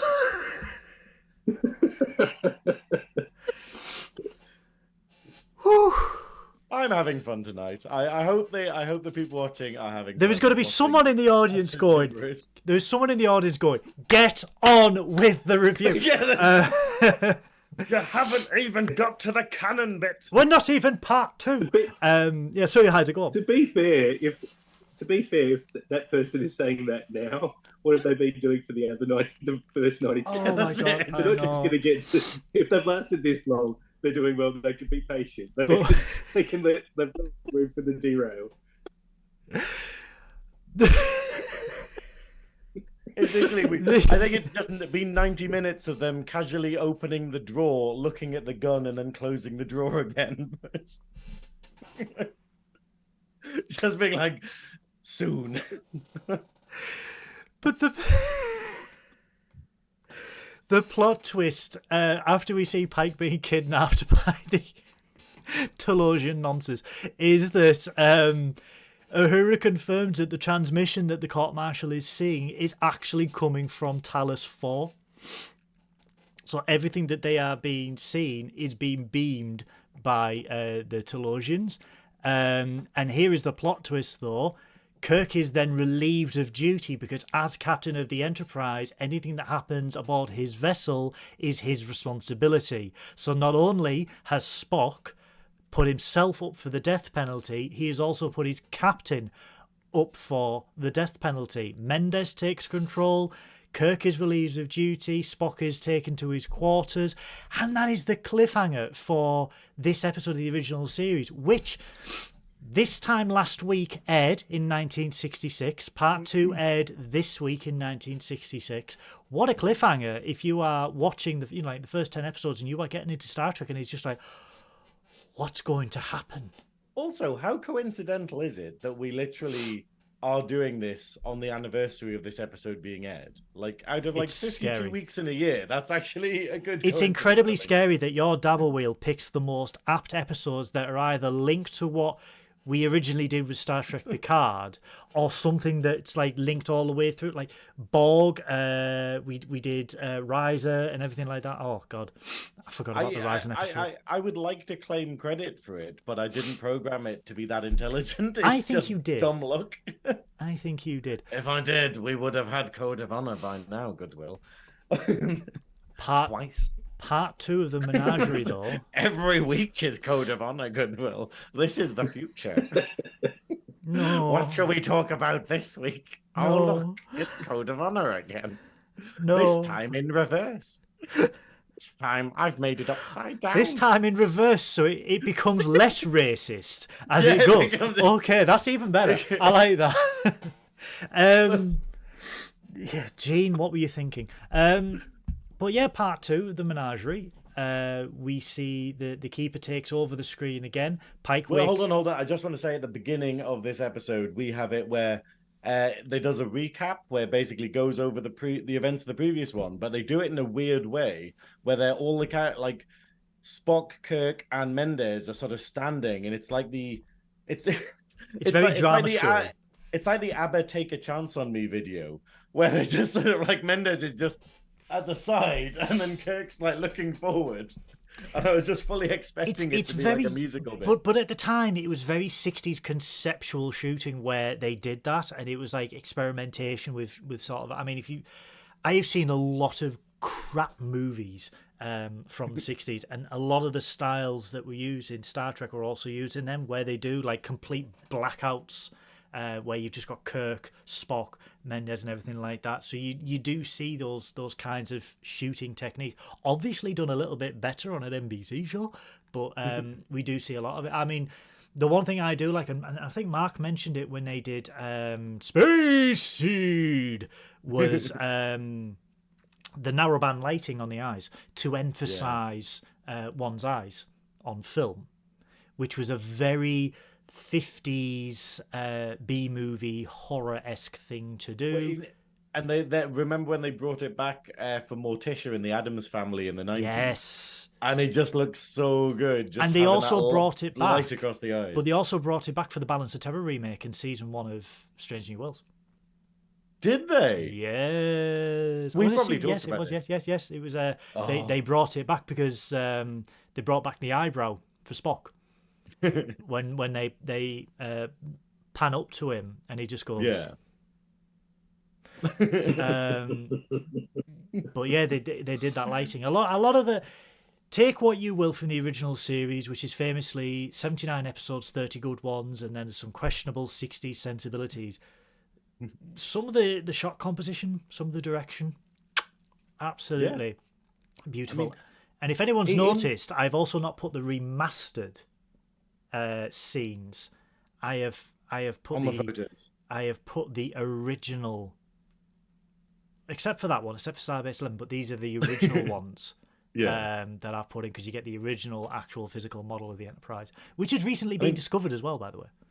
Oh, wow. Just the in small someone's model. safe. Yeah, more or less. I have to say, my only criticism of this episode is the fact of, in the recap, when Kirk's doing it, he says something that we don't know yet. Because he basically says, Captain Pike was tricked by a race of beings that could make men see whatever they wanted to see. And you're like, we don't know that yet. We don't know that that's actually what's happening. Spoiler alert. Yeah, no, but we learn really, soon into this. But it is a bit weird being like, oh, that we don't know that's what's going on. But thanks. Recap for spoiling that, So the after the recap, we see the court martial is still convening. The transmissions start again, and we see Pike wake up in his cage, which is obviously the title of the original pilot. And he sees the Telosians with their huge, throbbing brains communicating telepathically. Now, I loved this effect for 1964. Brains, yes, brains. I did like the practical effect, even in 1964, to show vascular activity in a prosthetic head. I would love to know how they did that. every time that sort of moves, that vein in their head, they're thinking naughty thoughts. Is that what it is? Is that why they? That's flopping? it. That's why sometimes it's not, and sometimes it is, because he's a naughty one. He's so naughty. But yeah, so he tries to communicate with them, and they are just studying him like an animal. They're like, he is a primitive species with limited mental capacity. And it's just like, and he's just sat there, and they're like, at first he will try and find an escape, and then he will try to show his thingy prowess as hitting the... And he can hear them. I love that they refer to the glass as the transparency. For some reason, that tickles me. I just love that they call it. He's like, yes, he will try and show his physical prowess as a threat by launching himself against the transparency. And you're just it's transparent aluminum. That's what it is. Yeah, but I guess it wouldn't be glass. Like, we'd call it like, oh, glass or window or something. But yeah, what is it? Sexy perspex. So they trick him into believing that he's at Rigel 7. They create the illusion that he's at Rigel 7, which he can't quite believe. I love the fact as well, there was the remastered shot. I think I've also put that in the slideshow. They tried to remaster the establishing shot of Rigel 7 to make it, to modernize it in 2005. And they decided against it. And I think it was it Doug or Mike or Denise Okuda that said this, where they tried to make it look more accurate to how it was with the sunlight and everything. And when they did, it just completely took away how it looked and it dulled the effect. So they essentially just polished up the original matte painting because it wouldn't have looked nice at all. It wouldn't have emphasized the castle and everything like that. Another issue with this, Isaac, and I don't know if you picked it up, is the questionable Mongolian warrior that Pike has to fight. What with I don't think there's anything questionable here, because effectively he's meant to be an alien. Like, I don't think it's meant to be a sort of... It's that whole thing where it's like, it's a man in a costume because they couldn't be bothered to make a full monster suit. Like, it's... Here's what's in the props cupboard, I feel. I think it's like a proto-Klingon. I like that. We probably haven't seen Klingons yet. This is kind of what I have in my head explanation. I won't go canon, but this is how we got to Klingons eventually. Was this non-Klingon warrior alien thing? Yeah. But basically, what happens while he's here on Rigel 7, he doesn't know how he's here, but then Vena's here. But she's dressed up like a damsel in distress. And this gave me Monty Python vibes, the whole thing. Like Holy Grail vibes, where he goes to a castle and it's like, oh, please stay with us. It's like, all of the saucy nuns who are trying to go away. And it's just, this whole scene is just that. And I'm just like going, what the hell? It's so surreal. Hey, spit in your general direction. But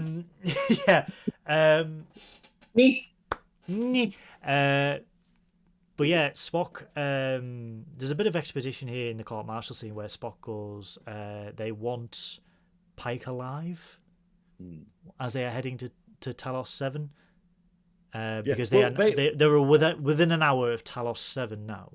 I think before then, in the whole Rigel 7 scene, we basically have it where him and Vena defeat the monster. Yes. They defeat the monster together, and it's pretty cool because she's actually fighting it as well and whatnot. And then as soon as they do, the vision ends and they're back in the actual cell again, which basically makes them go, oh, that was an illusion. And then Vena's explaining like, yeah, cool. They can create anything you want. I am here to please you. You can do anything. You can be anything.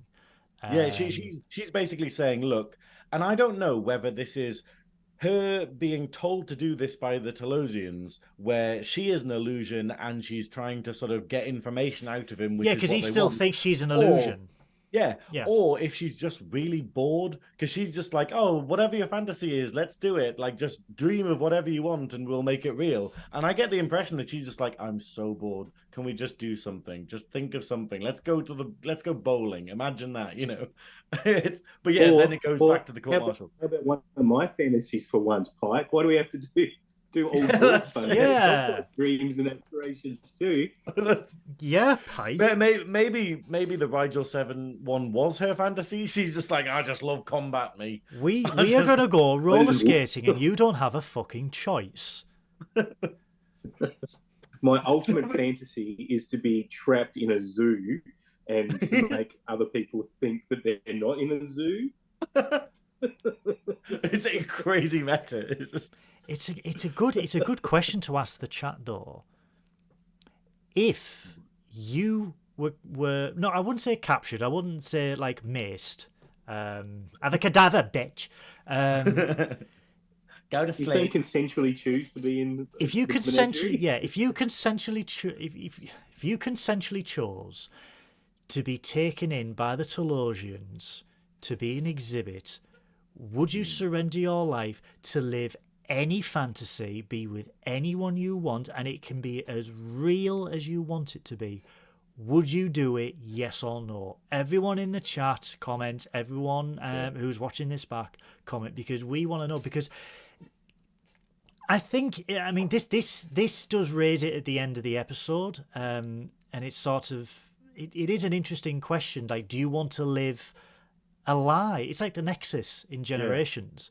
I mean, the chat, the alternative is live in Tory Britain. So yeah, that's hopefully that'll. I mean, there's fates worse than death, as Geordie LaForge said in Iborg, and one of them is being under the rule of the Conservative Party. Nancy says no. Okay. Kelly says sign me up. She also says if it's not broke, don't fix it. Kelly, you live in Britain. Everything is broken. Okay, Kelly. Okay, your reality is that basically you can be shown anything the Telosians want, but Paul gets sound control over the whole stream while that's going on. Just a life of dicks being shouted Yeah, at it's you. literally it's just that whole thing, but Paul gets to interrupt it with sound clips. What on your would screen. you do, Synoiz? I wouldn't, to be fair. But it's very much because, like, yeah, I don't really believe in fantasy. Like, I find a lot of sort of pretending stuff kind of difficult. Like D&D, I really struggle with, because when you play D&D, and it's all people kind of pretending, and they're like, "Oh, I'm an elf," and most guys are like, "I'm Aragorn from Lord of the Rings," and you're like, "Oh, how original."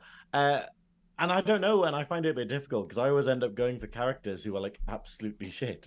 like they're either an absolute bastard or they just have no abilities or powers or use, and you're just like, that's how I'm playing this game, Isaac? Yeah, but I'd say no.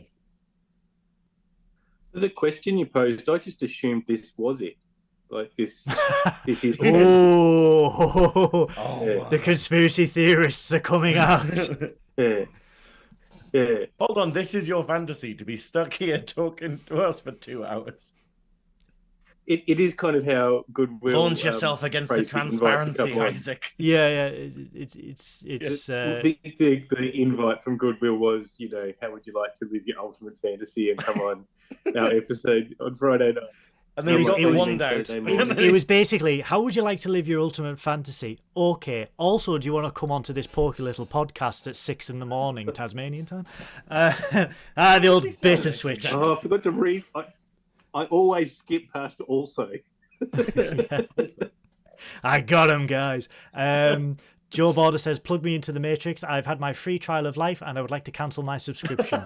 Yes. Wow. The graphics are shit and the ping is high. So the... So yeah, where are we on our notes? So yeah, Pike wants to know how much the Telosians can probe his mind. They make him do what they want, but they can also punish him if they don't comply. This is where Veiny disappears. Veiny all disappears, and then Pike is sent to the seventh circle of hell, and it's poured boiling hot water upon himself.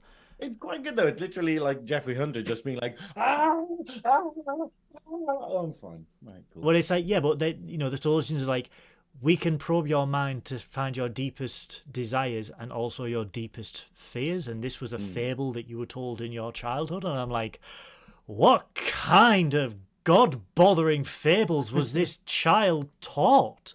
I think this is the interesting thing about like because this is the original series and this is the 60s, religion is still very much in Trek, because you have a lot of talk about Adam and Eve in this episode. You have the idea of hell being a fable and stuff. Whereas obviously Trek in the 80s and 90s are just like, oh, of course nobody believes in religion anymore and stuff. And it's that kind of thing. Whereas in the 60s it still is there, but I guess it's because people probably would have kicked off if there was a TV series that didn't acknowledge God or something.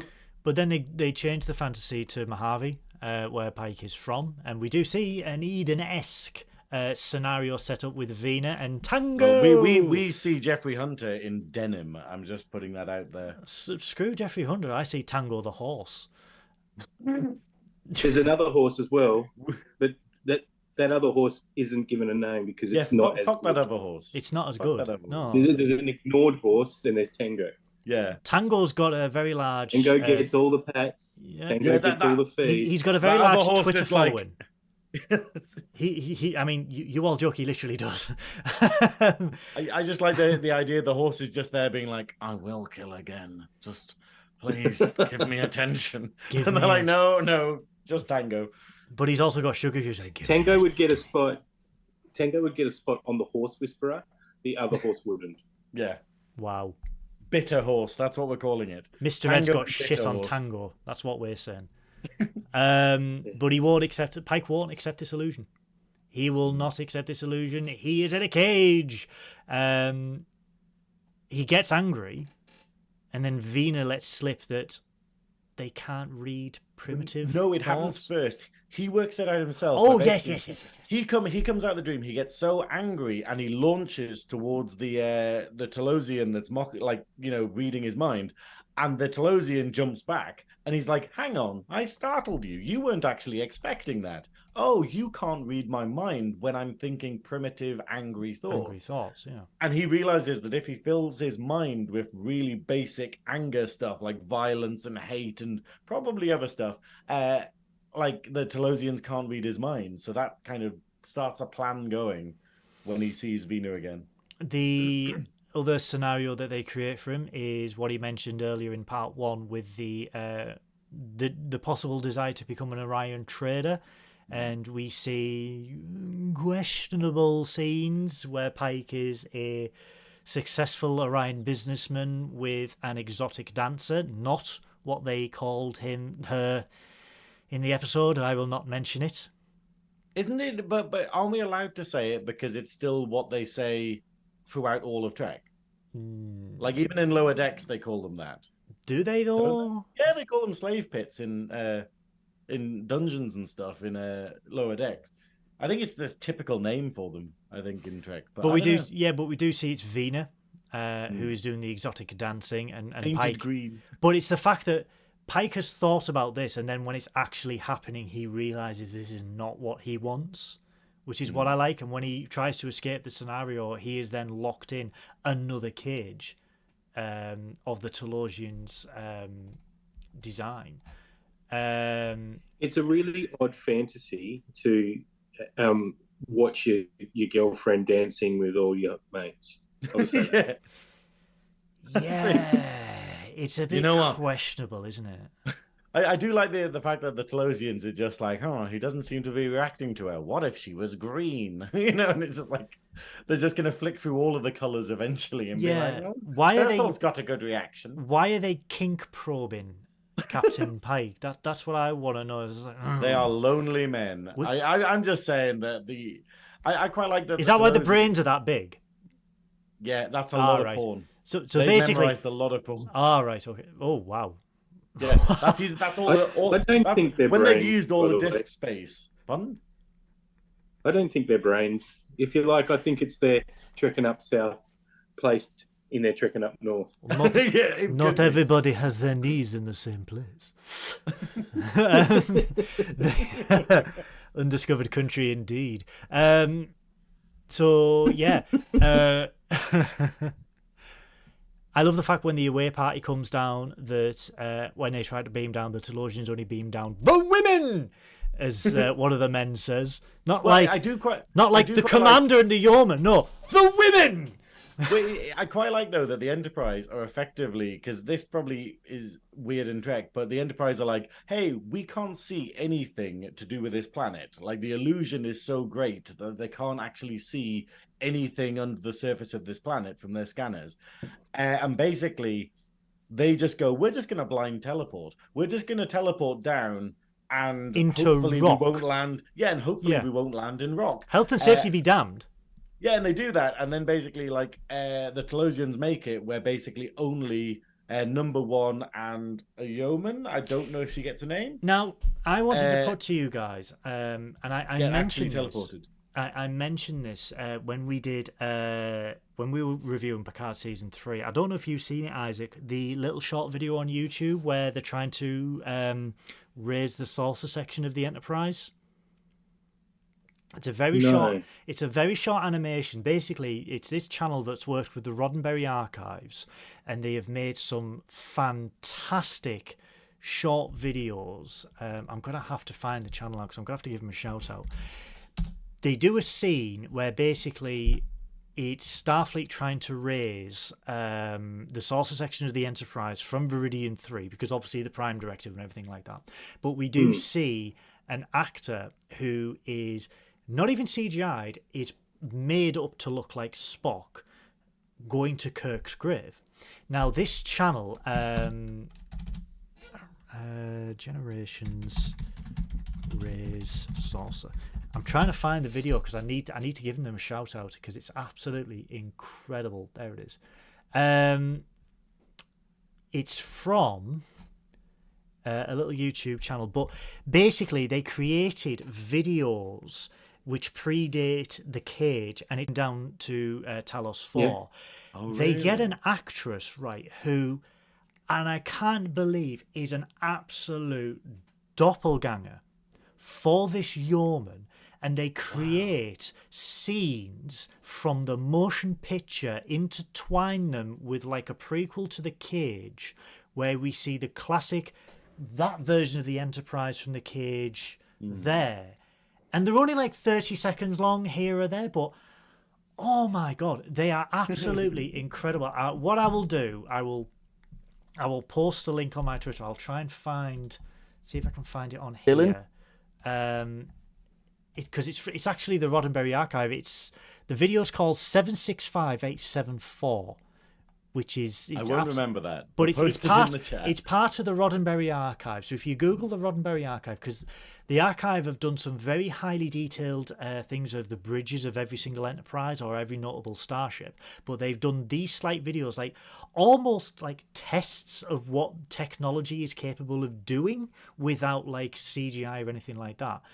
And they do these scenes with this yeoman, and it's a flashback to Spock encountering this yeoman, also time jumping to the point before the motion, like just as the motion picture is starting, when he's come back into Starfleet and he's in the 1979 motion picture uniform. It's incredible, and I will post it in the YouTube video because I encourage anyone to see it, because it is from the Roddenberry archive, but fucking blew me away. It's crazy how much fans can add to the franchise, like, without CGI though. Like this is no deep faking. This is literally, they have found someone who looks similar, and then through the power of makeup has made them look identical, down to the hair, the facial, everything to that. And it's like, it really blew me away. Sorry, that was a really weird tangent to go on, but when I saw her in the Menagerie, and it just made me remember this like incredible set of videos that I encountered. She's a really distinct thing. Although I will say, actually, I just remembered the fucking where basically in the dream, Pike, he kind of insinuates that Veena starts getting off with Pike, like catches up with him, and then he can't resist her. Yeah. And then when the crew teleport down, they appear in the cell with Pike and Veena. And we see basically Veena sort of like with her hands around Pike and him standing like in a trance. And she immediately screams, "No, let me finish," which sounds like a teenager when their parent knocks on their room. But it's It's just the idea of just her being like, no, I was so close. And then throughout this whole scene, she is so jealous of the other girls. Because effectively, what's happened is the Telosians are like, hey, Pike's resisting her. Let's just bring in some other options. So they basically said, like, hey, let's get some more women because he obviously doesn't like this one. So the fact that he's not a primitive beast like they think. I've just posted the link to the YouTube channel on there because it's actually they recreate the cage, like certain scenes from the cage where it's just green screen, but the actress that they use is just, it is frightening how well they do it. And this is just like an independent team. This is not Paramount or anyone like that. And it's just like, we can do this. And it's like, I think Sean Ferrick said it when it first came out. He said, Paramount, why are you not hiring these people who can clearly do it with next to no budget, which is insane. I've got two quick things. You reminded me with that. Have you seen the bit in the last episode of Picard season 3 where Worf gets off the turbo lift twice? Yeah. Yeah, excellent. And the other thing, just to prove this is live, the device I'm talking to you on is very low on percent. If I cut out, I'll jump on another one. Oh, God. That's right.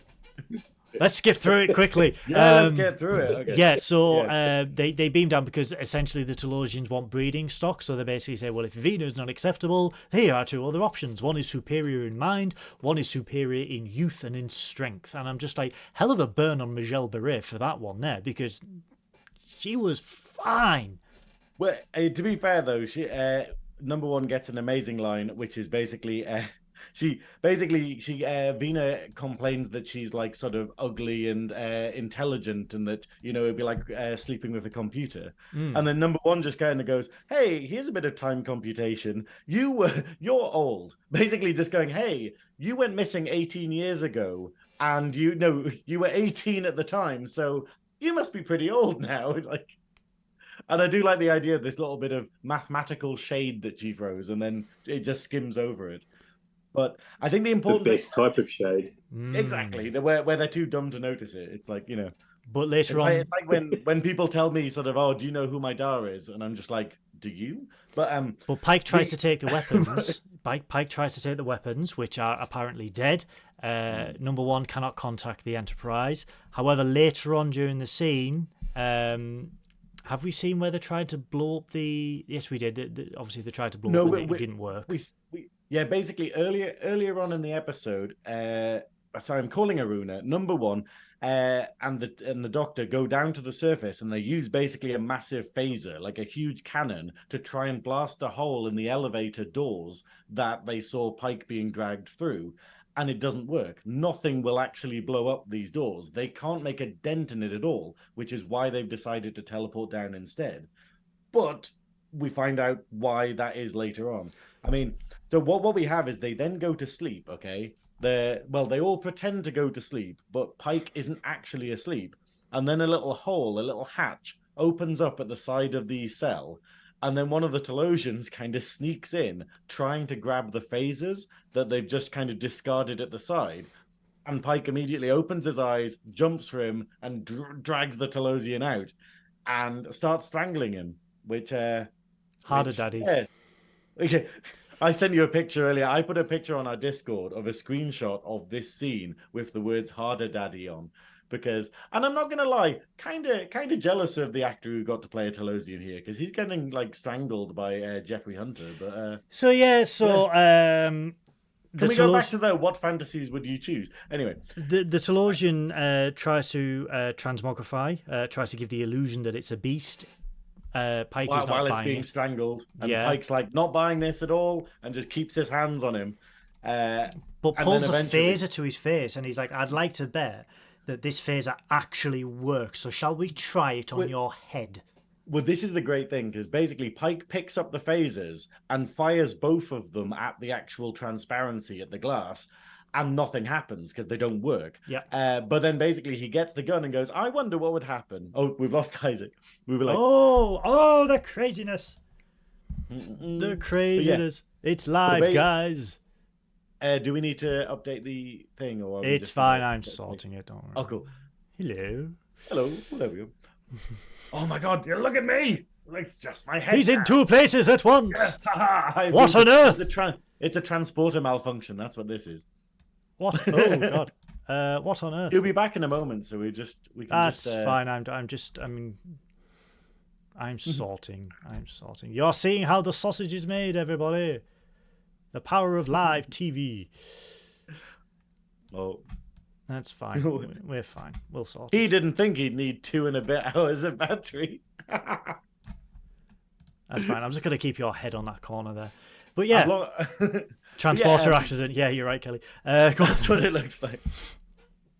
There's now 2 of me. So, but basically, he finds the thing, and then he basically goes, "Hey, I wonder what'll happen if I put the phaser to your head," and then immediately the illusion is dropped, and we get to see back. Hey, hi Isaac. Sorry.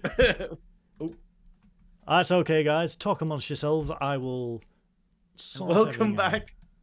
Sorry about that. No, it's fine. It's live. We were just saying he wasn't expecting to need 2 hours of battery because we're going to be talking this much shit. And he never came back again. But yes, as you were saying. Yeah. So basically, they when the illusion is dropped, we see that there is actually a massive hole in the transparency. The phasers fully work. It was just an illusion that they didn't, which I think is kind of cool because usually in fantasy you see illusions making things appear. You don't see illusions covering stuff up, which is effectively what they do. They just go, "Hey, that person disappeared," whereas they didn't, which basically kind of suggests that the other crew members should be in the cell with them when the illusion is dropped. Like that they did teleport down and that they were just kind of hidden from everyone. So it's that kind of weird, maybe a plot hole there. But basically they just go, "Oh, okay." And so they take this Telosian prisoner, drag him through the hole in the window, and then basically get him to take them up to the surface in the lift. But then when they get to the surface in the lift... but before that, though, we go back to the court-martial because we see that the crew have escaped their cell. Back at the court-martial, the transmission stops. Spock doesn't know why the transmission has stopped. He tries to get it back. He begs them more time. However, the decision has He's turning the Wi-Fi on and off. He's come on. The decision is going to be made. This is where you have to adjust the tracking on the VHS. Yeah, it's just like, no. Yeah. Right. Tracking, I remember that. Video Plus for the UK viewers. However, the votes come in from the 3 commanders. Kirk votes Pike votes guilty. Mendez votes guilty. Pike swears at them. No, he votes guilty. Spock has been... I mean, that's the thing. What do you vote, Captain? Bollocks! I do quite like, though, that there's 2 scenes where we see that the Pike, while he can only say yes or no, he can make the beeps as long as he wants. And I like the idea that this emphasizes how strongly he feels about it. And it's quite funny because here it basically goes like, "Oh, Pike, is he guilty or not? Guilty, yes or no?" And it goes, beep. So he's basically going, yeah, he's really guilty. Gotta admit that. But the other bit it has is when we see Veena dressed as the Orion girl dancing, they're just like going, "Is that really Veena? Did this really happen?" And Pike's just like, beep. And it's literally him just staring there, wide-eyed as usual, be like, I just love it. And I just think it's a little in-joke that the sound designers did. I still think it's swearing. So go on, Isaac. I still think it's swearing rather than... No, it is. It's absolutely swearing. Yeah, it fucking is. Yeah. Cool. Yeah. What's that, Captain? He's fucking guilty as fuck he is. So the Enterprise arrives at Talos 4. The transmission in the courtroom resumes. And we see on the surface, as Synoiz correctly said, they arrive onto the surface. The top of the hill has been completely sheared. Destroyed because they put like a fucking nuclear bomb against it effectively. But the elevator still works. Yeah, oddly, but you know. Wasn't made in Britain. It was not. The elevator which operates from the top rather than the bottom as well. Yes. It gets pushed up from the bottom. Just Telosians with their big throbbing arms pushing them. But Pike gives the Telosian an alternative. let the women go back to the Enterprise, and he will live there with Veena. Because essentially what the Telosians want is for the humans breeding stock so that the Telosian people can survive. So the alternative he gives is let the women go back to the Enterprise, I will stay here with Veena, or number one will just blow us all up with her phaser. That's it. Una being wild basically just goes, hey, I'm just going to start overcharging my phaser here as a kind of plan C. Clearly the phasers are designed by Samsung in this era as well. It's just like not Nokia because it's actually destructible. So yeah. Una with a USB-C. I'll do it. That's it. I've been shaking this battery for an hour, you bastard. It's at 99. Don't push me. I can feel the case warping in my hand. I say it with a Samsung phone, a Samsung work phone, and a Samsung TV. Some men just want to watch the world burn. Some men just want to watch my desk burn. Shit, this is actually charging as well. Yeah, so... So the illusion is there. However, the other Telosians come up the completely destroyed elevator saying, their primitive record... I don't know why they sounded like Alec Guinness, but their primitive record keeping was slow to assimilate. However, we have got it ready for you to digest. You see the throbbing, the Sith. I'm gonna get close up to the microphone and say... throbbing brains, throbbing brains, throbbing, slithering, Hufflepuff. I've got the hat on. The sorting hat's too small. So they assimilate the data, and they realize that humans. He turns on Bluetooth. When he turns on Bluetooth and then wires it over. Sorry, Isaac, what? When you say assimilate data, isn't that what Tasha Yar did all the way through season? Oh! In multiple techniques. Fully functional, as the Borg Queen can attest to. So functional, she shut the fuck down and hid in Jupiter. Only Armus could stop it. How good are you sexually? I essentially killed a species. So, That's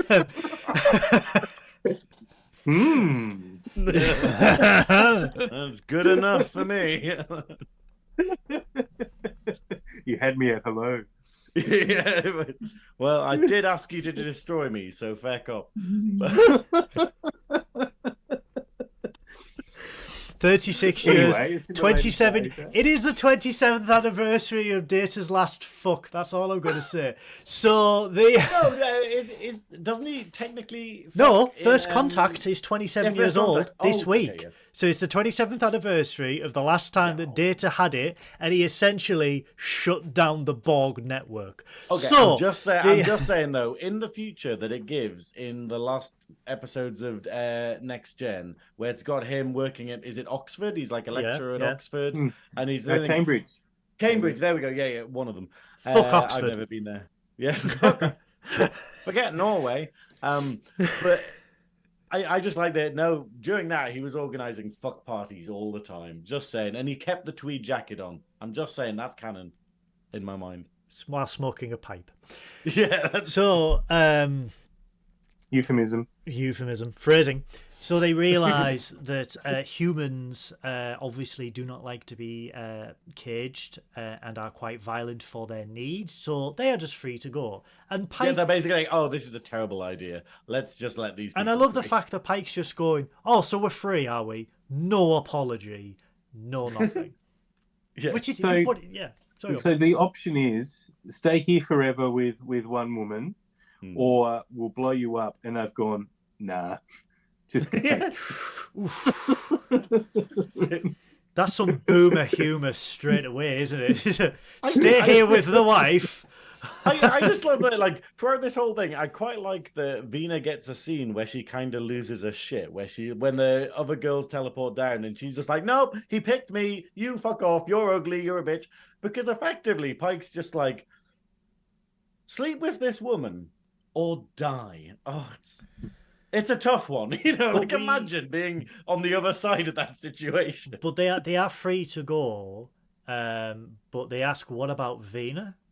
And this is where the Telosians drop the illusion of Veena's beauty, and we see a quite, horribly mangled and disfigured woman who admits, she was the only survivor of the ship. They had no guide on human physiology. Everything works, and they put her back together as best as they could, and that is horrifying. Yeah, they literally were like, hey, we can get your organs and stuff working, but we don't know what you're supposed to look like, so we're just assuming your species is bizarrely asymmetrical, which is a weird one. But it justifies why Veena cannot leave the planet, and Pike asks, give her back her illusion of beauty, let her live how she wants to live. And this is the bit where the scene has been deleted from the Menagerie, where they give her back her illusion and more.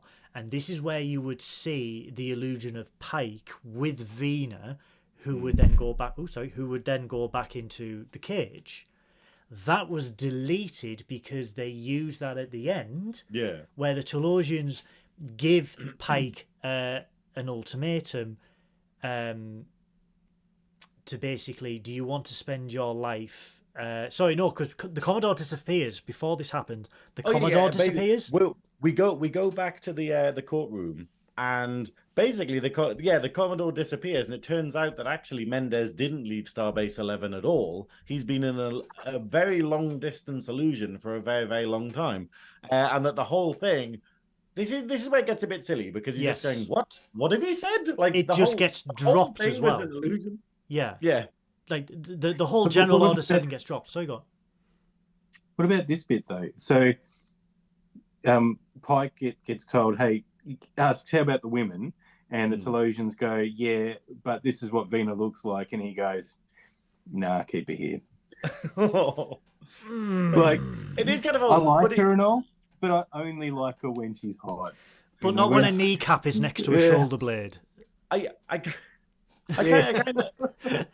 The problem is, at least with the edit that we get in this, where we're using bits of the cage and not the full thing, it effectively has Pike being like, hey, I am attracted to you, but I'm a professional and I'm not going to get lured into that. And so it's basically he's going, hey, you are beautiful. And obviously Strange New Worlds and Discovery continue this, where he's like, no, I did fancy the pants off her. But they also justify. But like, it's like, I'm a captain. I can't just stay on this fucking planet. But they also justify the canon issue of the pilot linked into the Menagerie, where they say, because in season 2 of Discovery, where we see Veena again, she is living the illusion with Pike still. I quite like it though, that basically in the original pilot, Pike leaves the planet with the crew and whatnot, but then the Telosians go, oh, well, we know what Veena's perfect life is, and they create a fantasy of Pike. So basically, Veena gets to live out the rest of her days in this illusion with Pike, because now they go, hey, we found her perfect man. And it's a bit bittersweet, but obviously this episode kind of fixes it a little bit. It sort of retcons it, but, Mendez was never there. General Order has been suspended on this occasion. The only death penalty on the book has been suspended. So we're like, okay.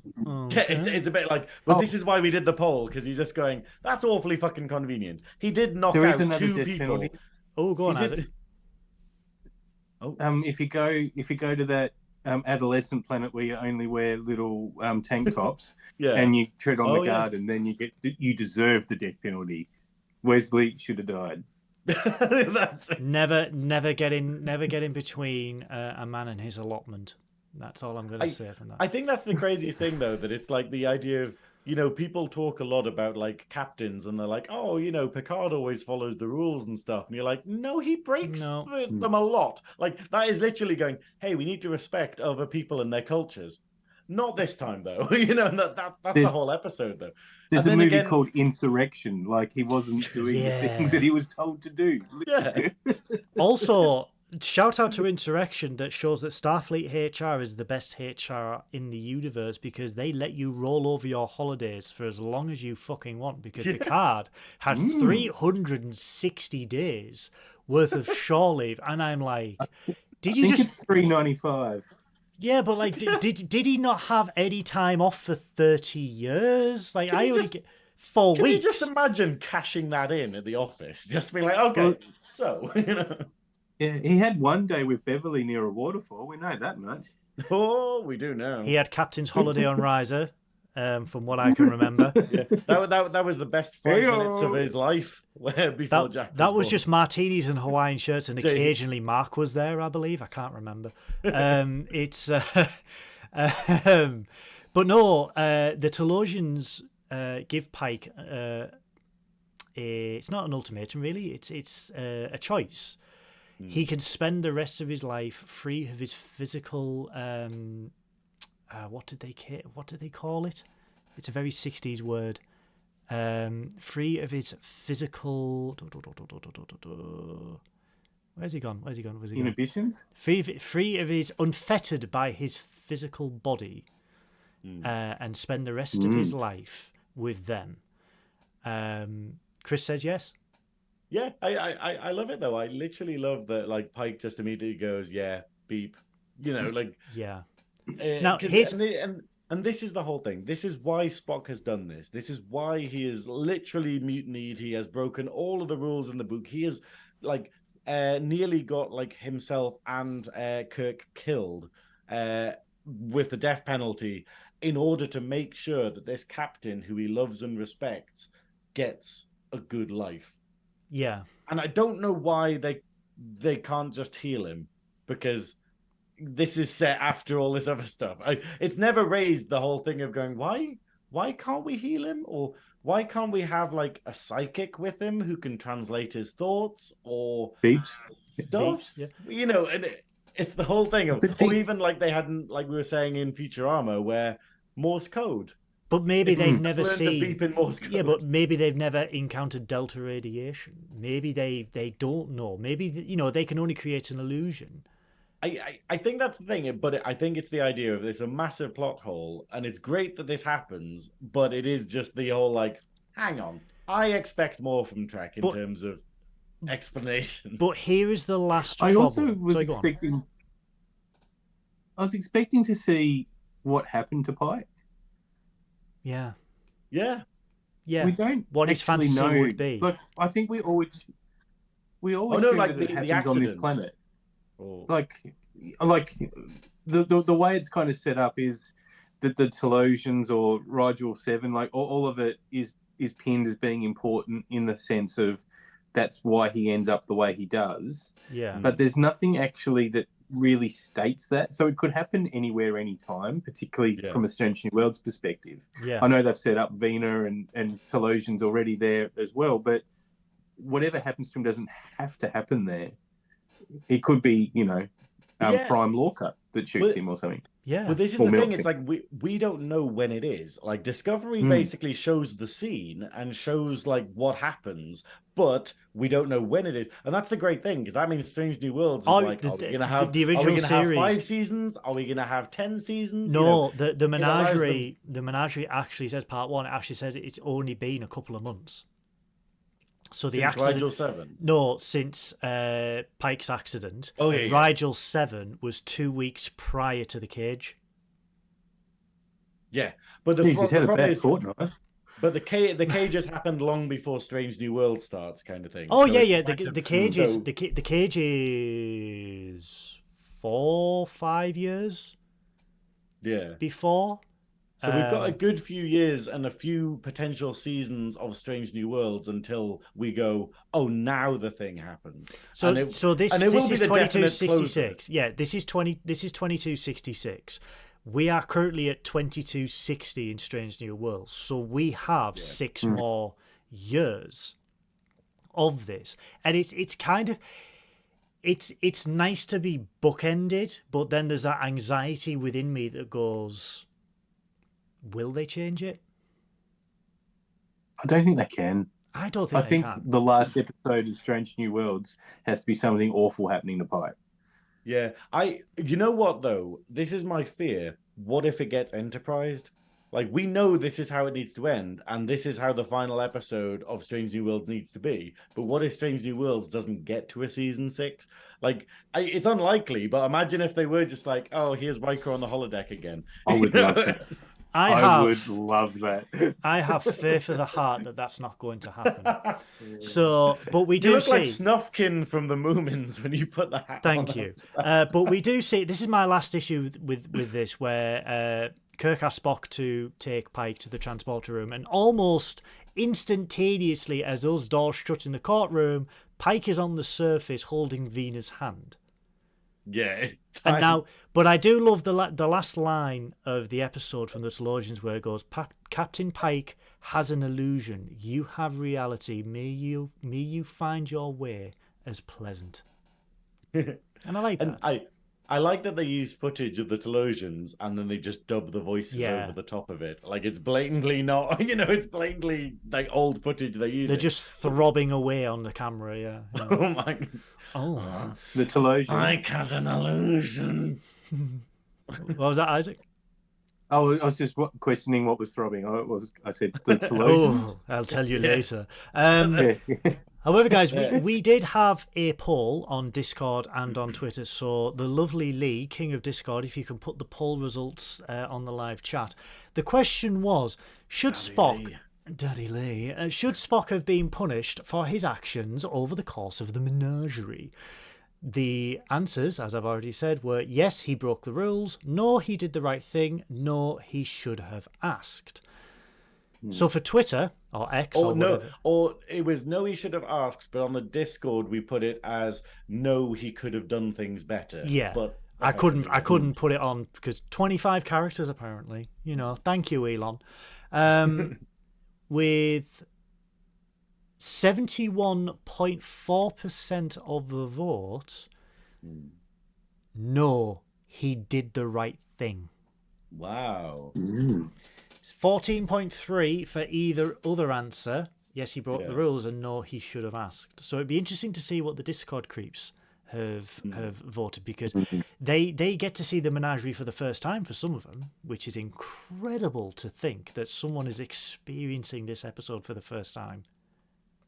It is. It's crazy. I'm just looking at I'm just going to look on Discord myself. Lee's just said, what if it was just an illusion and they have the real Pike in their secret cave, and when they're bored, they like to go in and poke him with a stick and laugh while he moans in agony. You sicko. Not many Vulcans voted. What? What are you on about, Paul? Goodwill loves a poll. Yeah, it's so funny. Anyway, you were saying. So I don't. Yeah. Okay. Basically, I'll just say what the results of the Discord are. Okay. Yeah. And it's actually a tie. It's a tie between yes, he broke a lot of rules, and no, he did the right thing after all. With slightly less votes, but still less of no, but he should have done things better.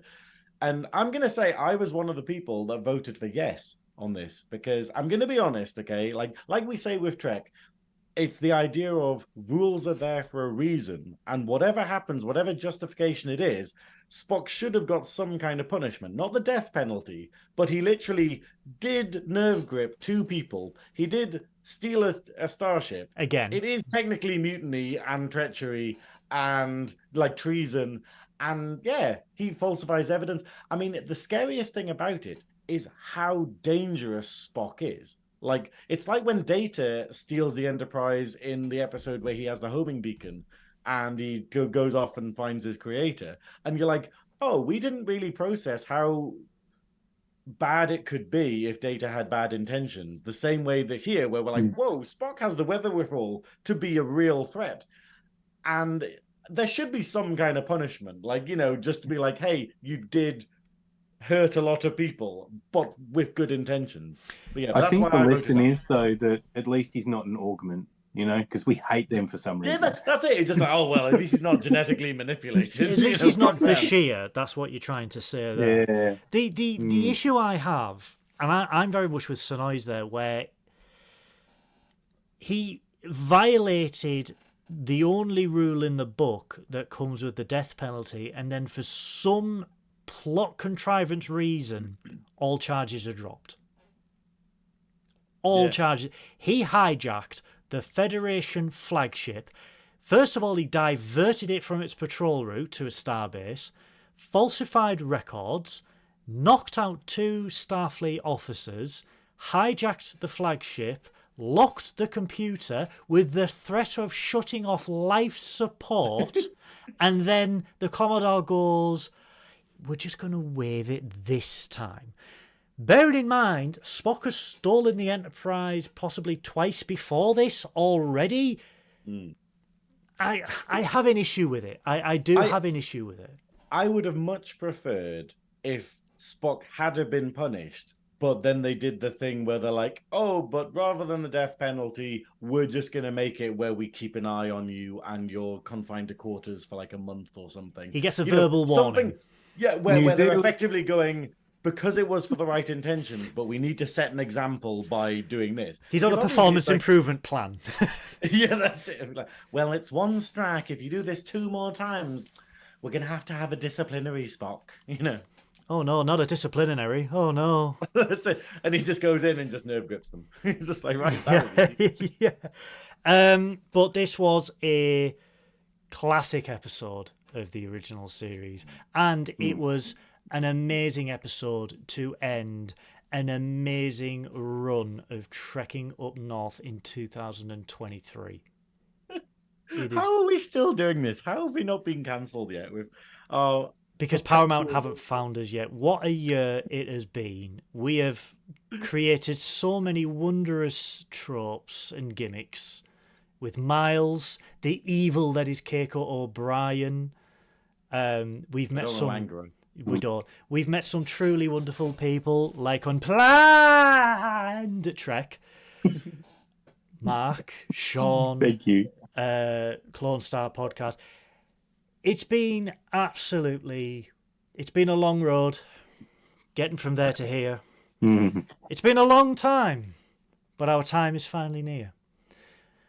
And that's all I'm going to sing before I get my guitar out. Wiser words have never been spoken. Wiser words have never been spoken. But have you thought that maybe it needs some kind of more sort of like Spanish-style flair to it? If you even consider introducing a tambourine, I will insert it into orifices. I will insert it into orifices of which you never knew you had.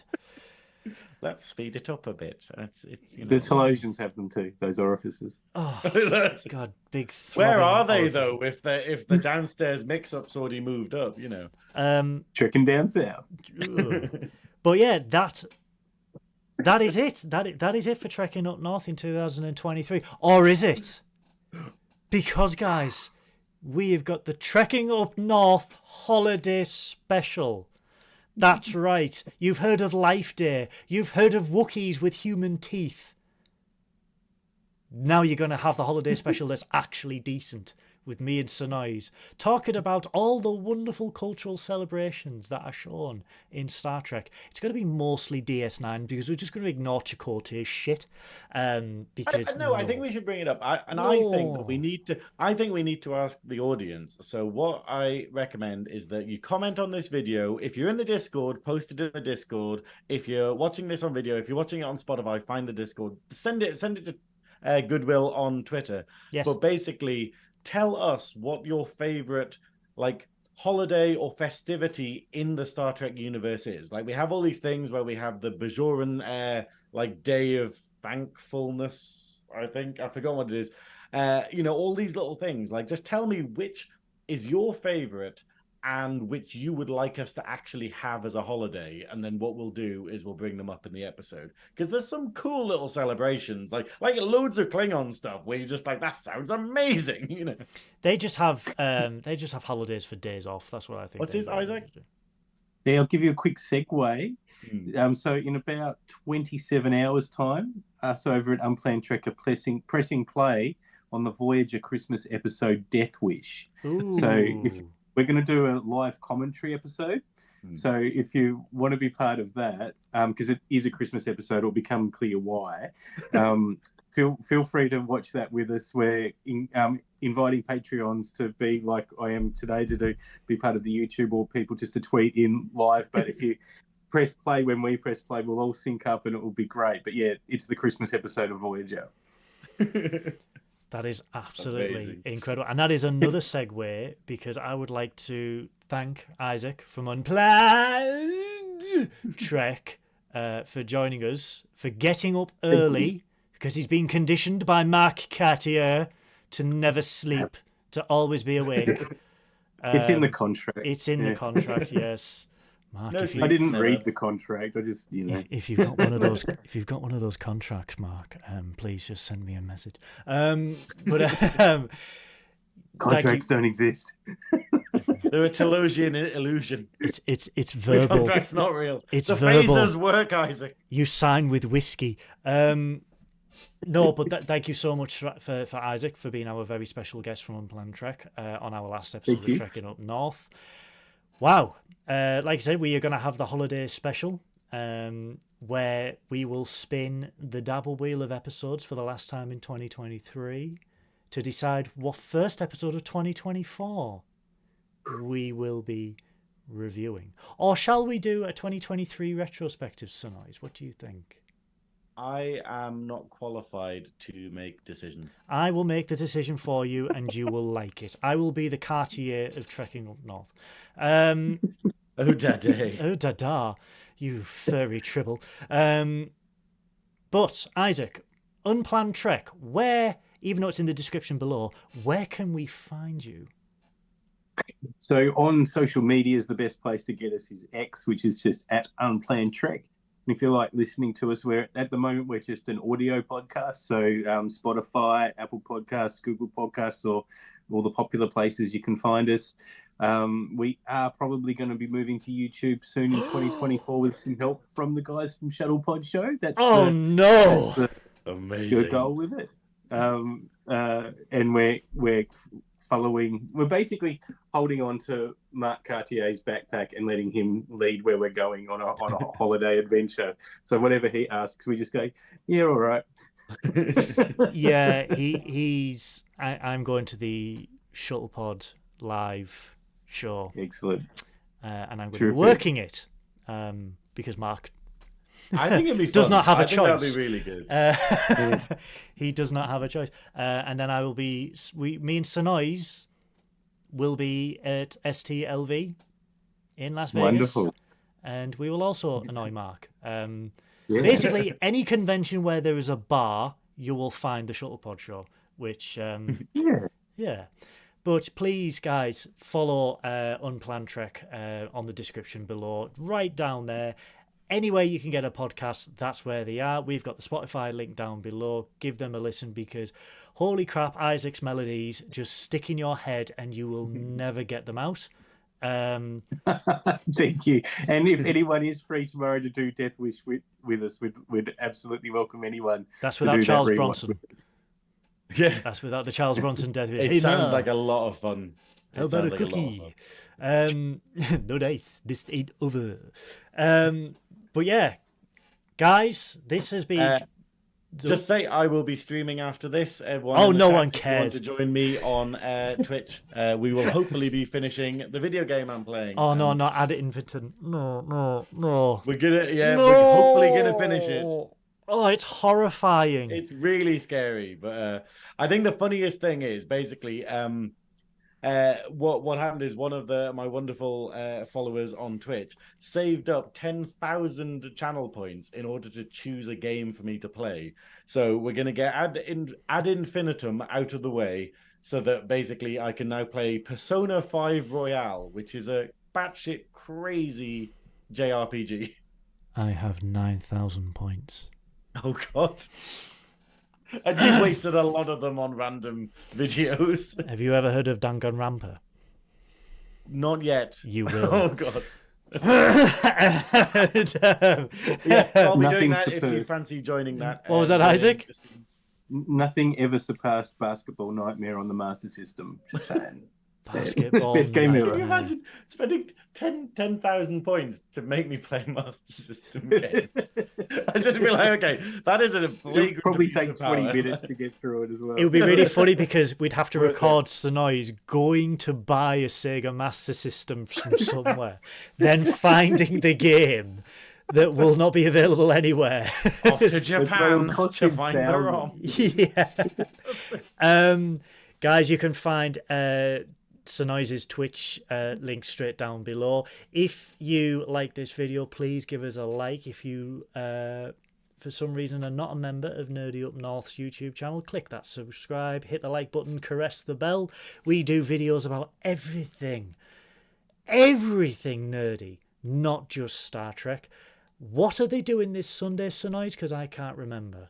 It is a cultural sensation, I think, is this Sunday, where we're basically discussing one of the greatest films in cinema history, which goes by the name of Batman and Robin, where the we basically nipples. get Uma Thurman and Arnie in a Batman You had film. me at Uma Thurman. That's all I'm going to say there. And we get to see Bane in his least intellectual form, out of all films ever. That is It's going to be absolutely amazing. I'm hoping to tune in to that. I'm in Anik, I think, on Sunday, but I'm going to tune in on my phone, I think. We have a massive Facebook community that is growing every single day. So, guys, if you want to be part of that, the link is in the description below. You can find Nerdy Up North on all the social medias. You can find me on Twitter, X, or whatever Elon Musk has decided it's going to be called this week. I don't know, kitchen sink, bath plug, hemorrhoid, I don't know. I'm on there at Goodwill None. Synoiz is on there at Synoiz. Annoying because he's got more followers than me and he does nothing. I do not. I opened it the other day and I was like, I can't see what anyone's posting. All I do is tag him. He gets 1,000 followers. I'm at 100. What? It's really bad. I literally opened it and I'm like, oh, Mark's following me. That's nice. Oh, Shuttlepill Show's following me. That's nice. Should probably tweet or something. You bastard. No. All of our friends who are friends of the podcast, all their shows can be found down there. Some pokey little show called the Shuttle Pod Show is down there below. I don't know. Doesn't sound real. It smells of jam. We've got Clone Star, we've got Trek Culture, we've got everyone down there. Give them all a follow if you like us. Shall we wrap this up, gentlemen? Oh, one last shout out. On Monday, we have Monsters Up North and they're doing Black Christmas with Sammy and Dan doing that one, which should be amazing. And it's quite good. I quite like that, like, Monsters is tying it into the Christmas theme by being like, here's a Christmas one. And then we're going to rock up with Trekkin Up North where we're just like, Bajarin Jumjistics is cultural. Oh, my God. Oh, touch my Jumja stick. Mm-hmm. Yeah. Lick my Jumja stick on the promenade. Okay. That's my that's it. Shut it down. Shut it down. Shut it down. That's it. I've had enough. Right, that's it. Guys. That's my breakaway hit. That's my new single. Lick my Jumja stick on the promenade. I'd buy it. That's good. That's it. I'd buy that for $1. You don't have to throw up in his mouth twice. Guys, this has been one of the funniest episodes I have ever done of Trekkin Up North. Thank you so much, Isaac. Thank you so much, Science Officer Synoiz. Keep an ear on the socials for our holiday special. But until then, stay safe, everybody. Take care of each other. Live long and prosper. Bye-bye. Beep. Miles?